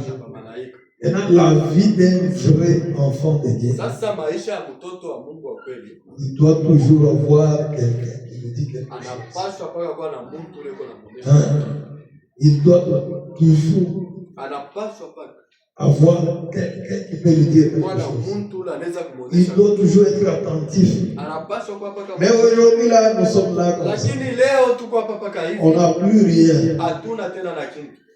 Nous, on est dans les choses de TikTok, de divertissement à la télévision. Imagine que la télévision, il n'a pas ça pour manger. Dernier temps, c'est comme si la télévision se repose. Parce que les téléphones maintenant, vous savez, vous mettez la télévision pour le Wagishi. Il est toujours dans le téléphone. C'est que ma télévision, on n'a pas marché, elle a diminué. Marché de télévision. Parce que la télévision se trouve déjà sur le téléphone. La télévision, il y a déjà la formation. Alors il dit maintenant, comme les thèmes de Mérino, Jésus-Christ est le même hier, aujourd'hui et éternellement. Lorsque Moïse s'est avancé là, ces feux ardents qui étaient dans le buisson, Dieu lui a parlé et a dit, Moïse, Dieu lui parle. Il a dit, voici, j'envoie mon ange devant toi pour te protéger en chemin, pour te faire arriver au lieu que j'ai préparé. Tiens-toi sur tes gardes en sa présence. Ne lui résiste point, parce qu'il ne pardonnera pas vos péchés, car mon nom est en lui. Et là, Branham dit dans le verset 7, bon, tout le monde sait que la colonne de feu qui conduisait les enfants d'Israël était l'ange de l'alliance. Il demande, n'est-ce pas vrai, vous qui lisez la Bible? Et c'était Jésus-Christ, la colonne de feu qui conduisait les enfants d'Israël. C'était l'ange de l'alliance. Et l'ange de l'alliance, c'est le Seigneur lui-même.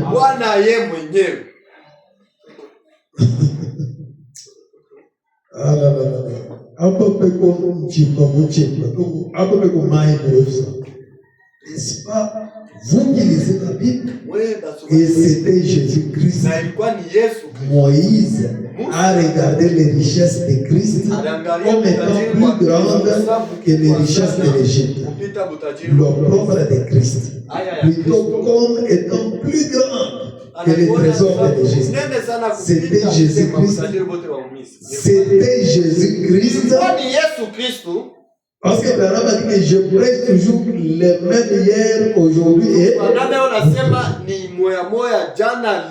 c'est le même Dieu. Il dit que quand un prophète vient dans un âge, il apprend à l'homme de l'âge qui est Dieu, comment ce Dieu-là s'est-il manifesté au cours des âges. Parce qu'il est le même, à l'exception de son corps physique. Il faut aller avec Branham pas à pas pour comprendre les mécanismes de Dieu. C'était le même ange qui était dans le buisson. Cette même colonne de feu. Et au fil des années, il a été cet ange qui sert de guide. Il est le même hier, aujourd'hui et éternellement. Maintenant, il dit, maintenant presque tout le monde ici Sasa unasema a entendu l'histoire de ma vie. kila mtu yote hapa J'ai dit ceci avec humilité, nilisema hiki kitu avec amour envers tous, na mapendo kwa wote, en essayant de trouver grâce devant Dieu. kupima kupata konema mbele ya Mungu. Que le jour où je quitterai cette vie, Sema siku ile quand ma itakoka tâche sera terminée ici, wakati ile kazi yangu itamalizika, je vais aller au ciel, nitenda kumbingu aussi bien que tous les autres dans ce bâtiment. tenda sa bantu bote benye kuya. Le ciel a une grande importance pour moi. Mbingu kuna maanisha iko na bei sana. J'ai une femme là-bas. Ni una bibi iko na J'ai un bébé là-bas. kuna mtoto iko na nichunga kule. J'ai des bien-aimés là-bas. Kuna bapendwa kule. J'ai des milliers d'amis là-bas. Iko na barafiki bengi. Je vais y aller aussi. Na mimi ntenda. J'aimais beaucoup quand je suivais ça. Il dit, ah. Nenda kabisa wakati ni. Donc, nous n'avons pas peur d'aller là-bas. Hatuna na boka Parce qu'il y a des amis là-bas. tuko kwa marafiki kule. Il y a des frères là-bas. Uko bantu. Il y a des frères. Nous allons nous appeler. Ah, frère, Pendwa beaucoup de choses. comme hier, là, j'ai rencontré d'autres hommes de Dieu qui sont venus m'embrasser. Pengine ba Mungu wanakuwa kunipokea. Quand ils m'ont vu raser, Wakati bananiona na tu es entré dans notre monde des gens calvistes, des vieux prédicateurs. ya bahubiri wa kukomea. Moi, j'ai dit, bon, c'est bien. Tena sana mzuri. On est en train de venir. Tuko katikati ya kweli. J'ai des milliers d'amis là-bas. Kuna barafiki ba Je mingi. vais y aller aussi Na mimi par-dessus. nitaenda huko. Mon Seigneur Jésus est là-bas. Bwana wangu Yesu. Je vais aller le voir. Mimi nitaenda kumuona. Et je sais qu'en tant qu'un imposteur ou menteur, je n'entrerai jamais dans le royaume des cieux. Je serai considéré comme un imposteur. Donc, je ne pourrai pas y aller, mais je vais y aller. C'est pour ça que je suis ici ce soir. Bien qu'on me critique au sujet de ma prédication et de mon enseignement, je peux prouver ces choses par la Bible. Dieu les confirme par des signes et des prodiges qui les accompagnent. Et si Dieu dit qu'il en est ainsi, alors personne n'a plus le droit d'en douter. Dieu a parlé. Je te dis avec ça. Il dit dernièrement à Houston, au Texas. Maintenant, juste un instant, quelques instants. Plutôt aussi vite que possible. Je vais vous raconter ce qui s'est passé. J'ai tenu une réunion à Houston, au Texas, dans une salle qui pouvait accueillir environ, je pense qu'il y avait environ 8000 personnes à cette réunion. Donc, il y avait ici des gens qui étaient à cette réunion. Peut-être les gens sont ici qui étaient là-bas. Un membre du clergé de la ville qui avait dit, Monsieur Peste du temple baptiste, il avait écrit un article dans le journal où il disait que j'étais un imposteur religieux. C'est un imposteur religieux et que je devais être chassé de la ville et que c'est lui-même qui devait le faire. Bien. Là, ça ne ressemble pas vraiment à un serviteur de Christ. Ça. Mais quoi qu'il en soit, cet homme est jeune, il a beaucoup à apprendre. Comme moi, comme nous tous. Alors, monsieur Bozov, combien connaissent Fred Bozov? Presque tous. C'était lui l'organisateur de la réunion. Il a dit, il est venu me voir. Il a dit, écoute frère Branham, n'est-ce pas honteux? Il a dit, mets-les au défi. Et bien j'ai dit, frère Bozov, personne n'arrive jamais à quelque chose en se disputant. Non, les gens là qui se tirent, il est venu, il n'est pas venu, il est Branham, il est prêté, il est pas discussion. Ma discussion. Ça ne vous amène à rien. Hainipeleki hata ukitu kimoja. Frère Branham n'aime pas ça. Tu Branham sipendi. Bozo fait venir mêler au défi. On n'a pas à se prouver. Le problème c'est d'abord de voir ma vie. Moi ici. Les signes est déjà pris. Est-ce qu'en moi ici, j'ai déjà la chose? Ça, c'est ce qui est très important. Mais c'est que moi je crois. Je regarde ça pour moi. Au lieu de faire trop de bruit, trop de discussions, Branham nous donne. Personne n'arrive jamais à quelque chose en se disputant. L'évangile ne doit pas faire l'objet de disputes. Il doit être vécu et cru. Alléluia. L'évangile doit être vécu et croire na kuyamini ile njini. Pas commencer à faire des débats par aller à la radio et ingérer les gens. Non. Ou porter des effigies partout. Allez aux gens là de l'IDPS hier, vous allez voir comment ils portent les effigies. Mais là, nous aussi, le même esprit là qu'on avait dans les choses du monde, on amène ça au message, on commence à parler. Lui, il est le grand conseiller. Personne n'arrive jamais à quelque chose en se disputant. Alors j'ai dit, pourquoi perdre du temps avec un critiqueur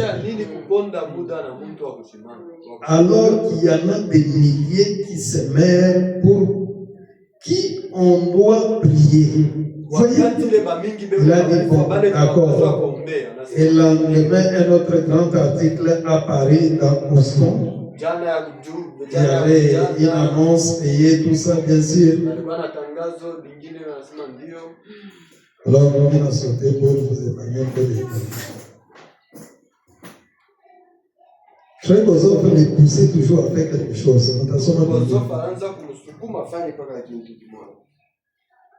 Et bien, Francis, parmi les gens du plein évangile, il y a des disputes au sujet de différentes choses.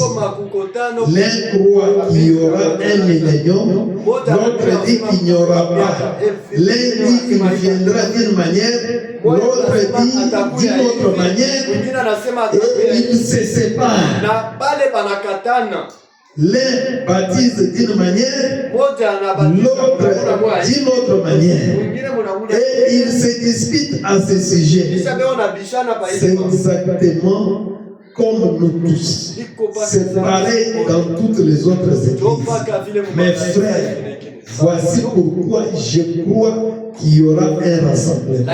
Ces gens ne se préoccupaient pas de savoir s'ils montaient un chameau à une bosse, à deux bosses ou à trois bosses, ou peu importe qu'ils croyaient. Il y avait là une seule chose en cause, c'était la doctrine de la guérison divine. Parce qu'après on a dit, na kule banakuleta photo ile banenda kwacha Houston pour prouver enfin Branham est passé après avoir subi ma critique yote ile.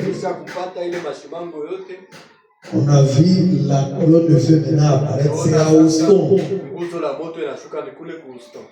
C'est là qu'on a vu cette colonne de feu.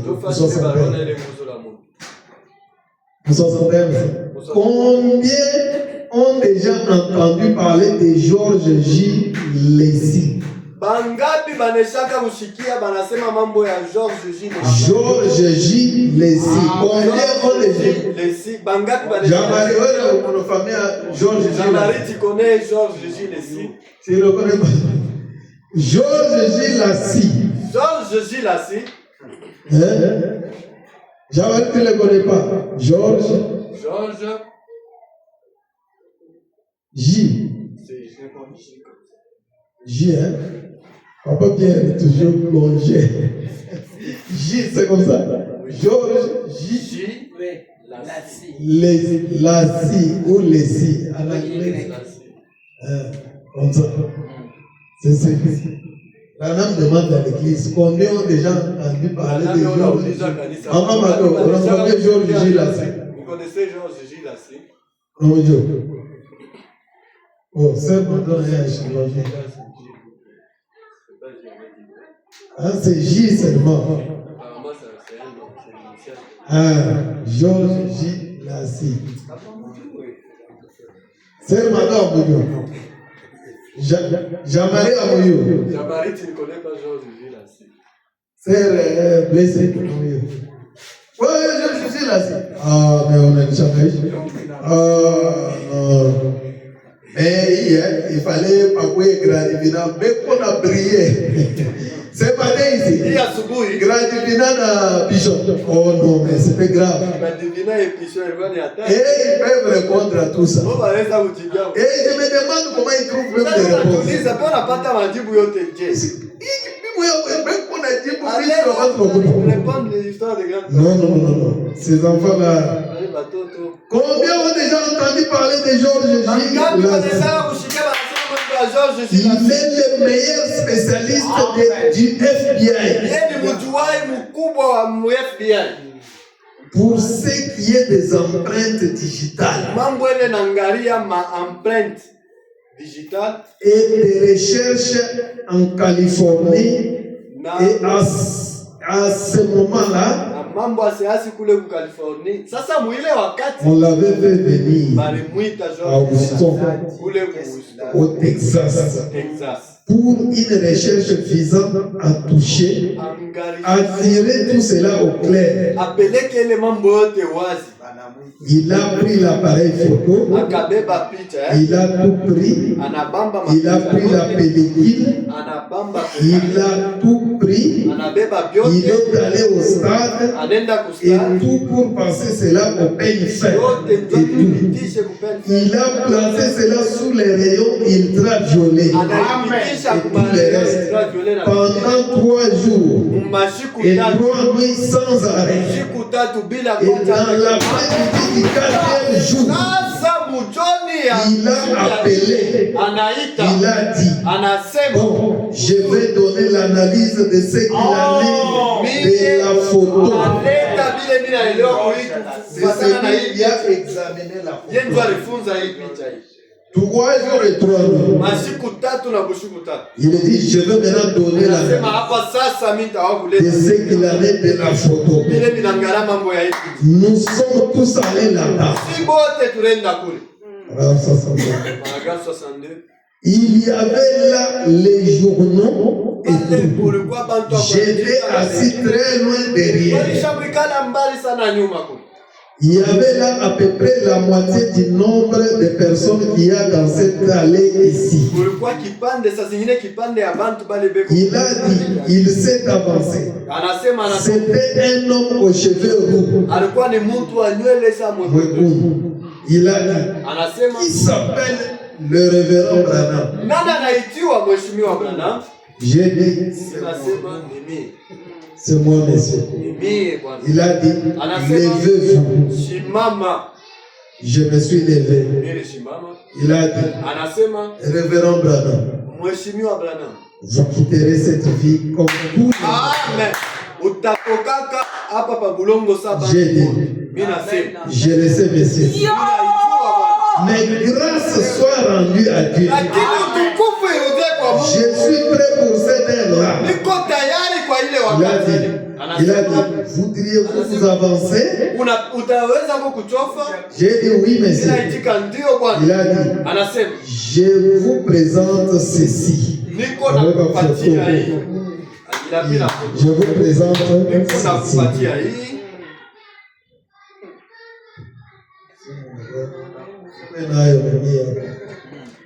Je vous présente ceci.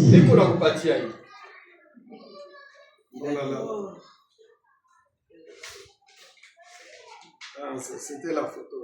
Ilikuwa ni picha. Il dit, je vous présente ceci. Anasema ni unakupatia hii. Avance-toi. Tofa. Il dit, je vous présente ceci. Anasema ni unakupatia Il a hii. dit, révérend Anasema Branham, mheshimiwa Branham. j'ai été l'un de ceux qui vous critiquent. Nilikuwa mmoja wa bale beko na ushimama. Il a dit, Anasema je disais que c'était de la psychologie. ninazosema ni kusoma Lorsque les gens disaient qu'ils avaient vu cela, wakati bantu balisema baliona cette lumière hii mwangaza et cette colonne de feu, na hii nguzo la moto et ainsi de suite. na bingine. Il a dit, Anasema je disais que c'était de la psychologie. nataka kusema ni J'ai entendu dire que d'autres personnes en avaient pris la photo et je disais que c'était de la psychologie. nilianza ushika kusema bantu bengine balibambaka na mapita, nilianza kusema ni mawazo. Il a dit, c'est Georges là. Il a dit, Anasema mais lakini révérend Branham, mheshimiwa Branham, l'œil mécanique de cet appareil photo hii rito ya hii ne captera pas de la psychologie. haiwezi kubamba mawazo hata kidogo. La lumière a frappé l'objet. Amen. Mwangaze na pika kukifukuzia. Il a dit, Anasema c'est la première fois to mara ya kwanza dans toute l'histoire du monde. maandishi yote ya C'est la dunia. première fois Amen. Ni mara ya dans kwanza l'histoire du monde kuyatiki ya dunia mzima un être surnaturel kiumbe cha kiroho a été photographié. alipamba kufichwa. Amen. Un être surnaturel Kiumbe cha kiroho a été photographié. C'est la première fois to mara ya kwanza dans toute l'histoire du monde. maandishi yote ya dunia. Il a dit, Anasema les vieux hypocrites, il voulait dire l'incroyant. A dit, il n'y a aucune preuve scientifique qu'un être surnaturel existe, mais a-t-il dit, hakikisho hata moja on ne peut plus dire cela. Il a dit, anasema tuwezi tena kusema voici une photo scientifique muone picha ya Eliya qui prouve qu'un être surnaturel unahakikisha kusema kiumbe kimoja hivi cha kiroho kikwako kiko naishi. et une copie de cette photo est accrochée dans la salle des arts religieux. Sasa picha ingine ya hivi ilibanesha kuiweka. Une copie de ça. Sasa picha ingine ya hivi C'est dans la salle des arts banesha religieux kuiweka kule kufashi à Washington, D.C., mjini ku Washington DC, réservé à cet endroit-là. yenye kuwekwa ile fashi. La photo est protégée par un droit d'auteur. Picha banesha kuikinga Les studios en ont vendu des milliers de copies. na studio ikaujisha mapicha ile ya Des mingi, milliers de copies. mapicha ile ya mingi. Il m'a présenté les négatifs. Ananipatia ya Négatif, pellicule. Il est il y a photo. ananipatia ile pelikili ya mafoto. J'ai dit, laissez. Bwana Si mon Seigneur Jésus Bwana wangu Yesu a eu assez d'estime anapatako ananionako na bei au point de venir se faire pate photographier. ya kukua kubambisha picha na mie. Oh, quelle belle douce communion. Jésus est bien mon ami. Cette communion-là, Ile ushiriki c'est une douce communion. ni ushiriki taratibu, C'est une communion douce. ni ushiriki Parce que taratibu. j'ai parlé toutes les semaines passées. Est-ce que Dieu peut me faire confiance? Eti Mungu anaweza kukupatia Est-ce que Dieu peut me faire eti confiance? Mungu anaweza unipatia tumaini. Dieu peut te faire confiance, Mungu anaweza frère. kukutumainia koda. Dieu peut te faire confiance, frère. Mungu anaweza kukutumainia dada. Maintenant, Dieu lui a fait Sasa confiance. Mungu alimtumainia. Il est venu se faire photographier. Anakuwa kujibambisha naye picha. Écoute comment il termine. Kia gisi leo namaliza. Il dit, Anasema j'ai dit, ninasema mais si mon Seigneur Jésus kama a Bwana eu assez d'estime pour moi, On peut venir se faire photographier à mes côtés. Pour la première fois qu'on a pris sa photo dans toute l'histoire du monde. Je l'aime trop pour commercialiser sa photo. Vous voyez, j'ai dit non, monsieur. Il a dit, ça vaut $100,000. $100,000. Parce qu'aux États-Unis, on connaît évaluer les choses. Évaluer, j'ai dit, il a dit, bon, vous serez probablement mort et enterré quand cette photo commencera à faire son effet. Allez, photo, il commence à faire ma succès. Oui, mais regardez aujourd'hui dans toutes les pharmacies, dans tous les magasins, partout maintenant. Dieu le Messie a prophétisé sans le savoir. Et la véritable interprétation d'une prophétie, c'est son accomplissement. Quand nous regardons partout aujourd'hui, la photo après le départ de Frère Branham, la photo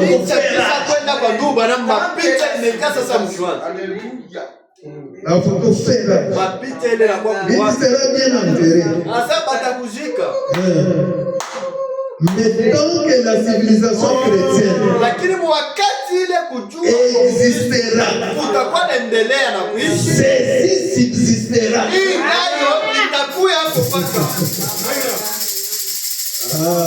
Alors j'ai dit, eh bien, monsieur, peu importe ce que c'est, je ne commercialise rien.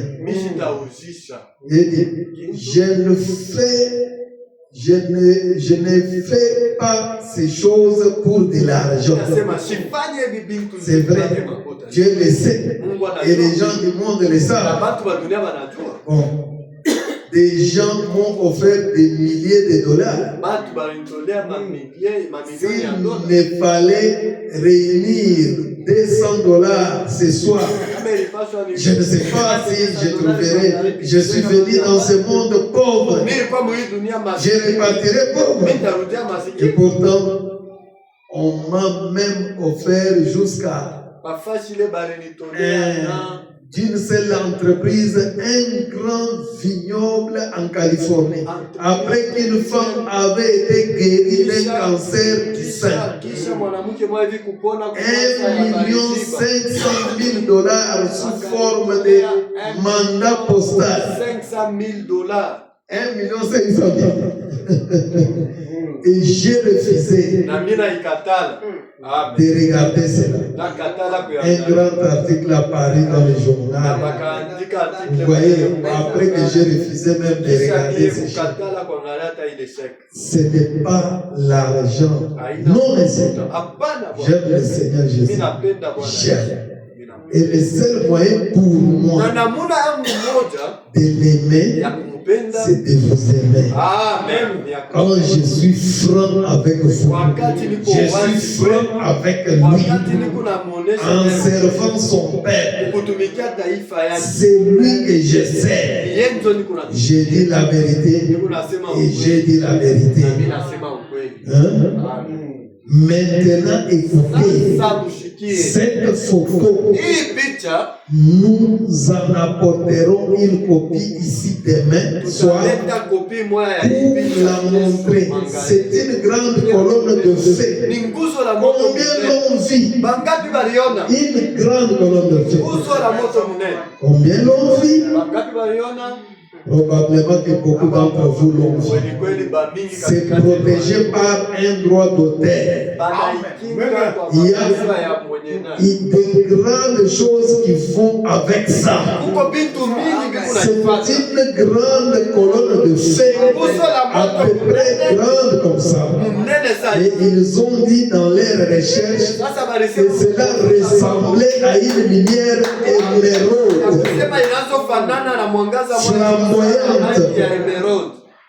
Ça ressemblait à une lumière émeraude flamboyante qui brûle. On peut voir cela. J'espère qu'elle apparaîtra ici ce soir, la colonne de fête. Elle est apparue de très nombreuses fois dans les réunions pendant que je faisais des services. Quelqu'un a-t-il déjà vu cela littéralement de ses yeux dans les réunions? Y en a-t-il ici qui l'ont déjà vu? Bien sûr, les voilà. Montre-moi un témoignage. Voyez, c'est littéralement descendu de nombreuses fois pendant que nous prions. Et là, si ce soir, c'est mon dernier soir sur la terre, comme je m'étais ici à Coxville, dans l'Indiana, mon témoignage est la vérité.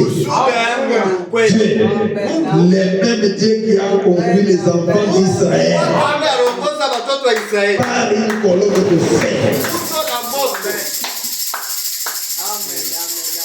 Par une colonne de feu dans le désert. Conduit son église aujourd'hui de la même manière. Et cette même colonne de feu est avec nous ce soir. De même qu'il a conduit les enfants d'Israël autrefois par des signes, des prodiges, des guérisons, des miracles. Quand il était ici sur terre, il a fait les mêmes choses que vous. Vous le voyez faire ce soir. Il est maintenant avec nous, à la fois dans une colonne de feu visible par des signes et des prodiges qui prouvent que Jésus-Christ est le même hier, aujourd'hui et éternellement. Le monde scientifique c'est ce soir que j'ai dit la vérité. J'ai dit la vérité. Dieu dans le ciel, c'est que j'ai dit la vérité.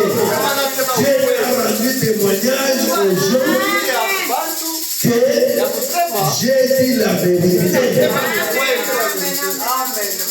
Et si ce soir, de cette chair, j'ai rentré à la maison dans la gloire, mon témoignage serait que j'ai dit la vérité.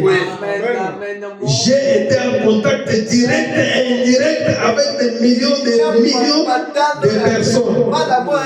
8 ou 10 millions de personnes partout dans le monde. Des centaines de milliers de gens ont vu des prodiges, des signes de Dieu dans le domaine sédentaire. Exactement comme Jésus-Christ l'a fait ici sur terre. Nous avons des gens qui ne croient pas, mais ils ne peuvent pas croire. La Bible dit qu'ils sont nés destinés à cette condamnation. Ils ne peuvent pas croire. Mais ceux qui croient Jésus-Christ est le même hier, aujourd'hui et éternellement. Bon, que le Seigneur vous bénisse. Amen. J'ai dit ceci au nom de notre Seigneur. Et le Seigneur Jésus qui a fait sortir les enfants d'Israël du désert. Le même Christ qui était l'ange de l'alliance. Pour vous les ministres. Les logos qui étaient sortis de Dieu.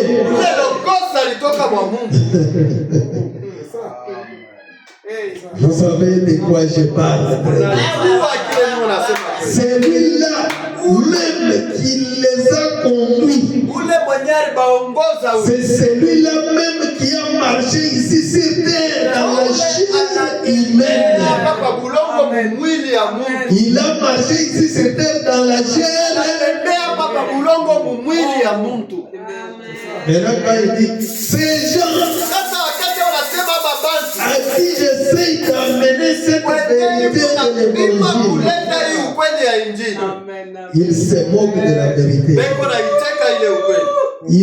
Il se moque de ces messages. Beko na iteka ile ujumbe. Il doute de ces messages. Beko na weka shaka kwa Il ujumbe. dit, pour moi, Ndio nasema kwangu c'est de l'insulte. ni chambula. Quand il tourne les dos. Wakati ndio nageuzia ujumbe mkuu. C'est que quand je parlais tout cela, je voulais vous faire voir que c'est exactement ce qui s'est passé. Wakati nianza kusema mimi Attention avec cet ange. mpaka On nous a vile appelés. kule msopoke na malaika bana. C'est ce message qui nous garde. C'est ce message qui nous sauve. C'est ce message qui nous délivre. Ni ujumbe ndio kuna tukomboa. Le message et les messagers, c'est les mêmes choses. Kitu kimoja. Quand je veux dire, c'est Branham m'a libéré. Branham, la lumière du monde. La lumière du monde. Parce qu'il est la lumière. Parce que la grande lumière est entrée en lui. Parce que les gens de Nephtali et de Zabulon, ils ont vu une grande lumière. Et qui étaient dans le ténèbres. Mais nous, aujourd'hui, nous avons vu aussi une grande lumière. Et cette lumière-là, c'est un... Il dit, j'ai voilé la colonne de feu ici. Il rend toute ma vie. Donc, nous sommes devant une chose terrible. Même des fois, quand je prie ici, je dis, toi qui as confirmé ces messages, par la colonne de feu, par la nuée de gloire, par des grands miracles, là, je suis sûr. Là, je suis sûr que Dieu va exaucer. Amen. Alors, c'est pourquoi n'ayez pas de doute. Ne prenez pas les messages comme les choses des pentecôtistes. Branham dit que même si j'ai quitté la terre, mon témoignage reste vrai. C'est un témoignage vrai. Il dit quand vous serez de l'autre côté, vous allez me donner raison. Vous allez dire que frère Branham, tu avais raison.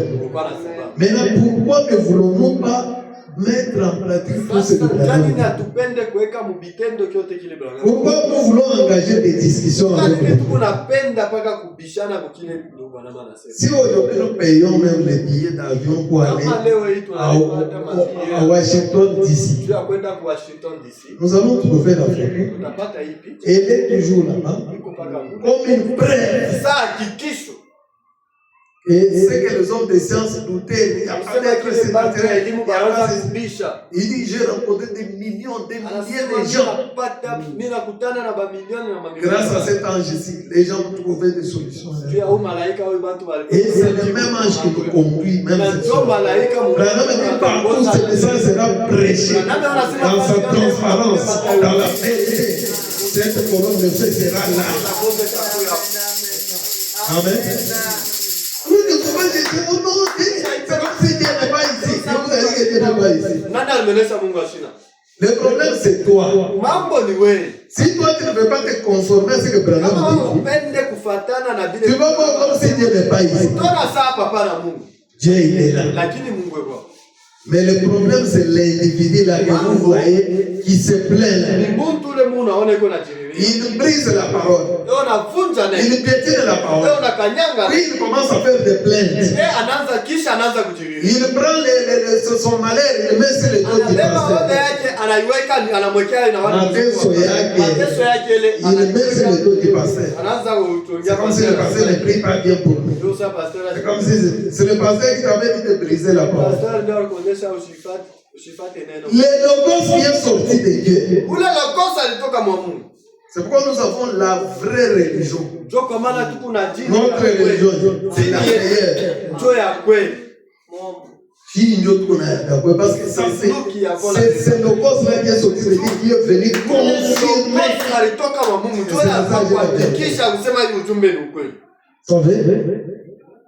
Vous savez de quoi je parle? Quand on parle du logos là, nous on connaît très bien. celui-là même qui les a conduits, celui-là même qui a marché ici sur terre dans la chair humaine, qui est retourné à Dieu, est revenu sous forme du Saint-Esprit pour conduire l'Église, pour conduire l'Église. Il est le même ce soir.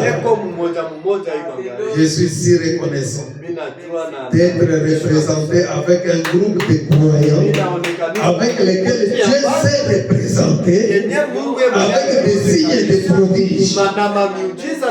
Que le Seigneur vous bénisse. Amen. Voilà, nous sommes arrivés à la fin. On peut se défaire. Donc c'est là, j'ai beaucoup lutté pour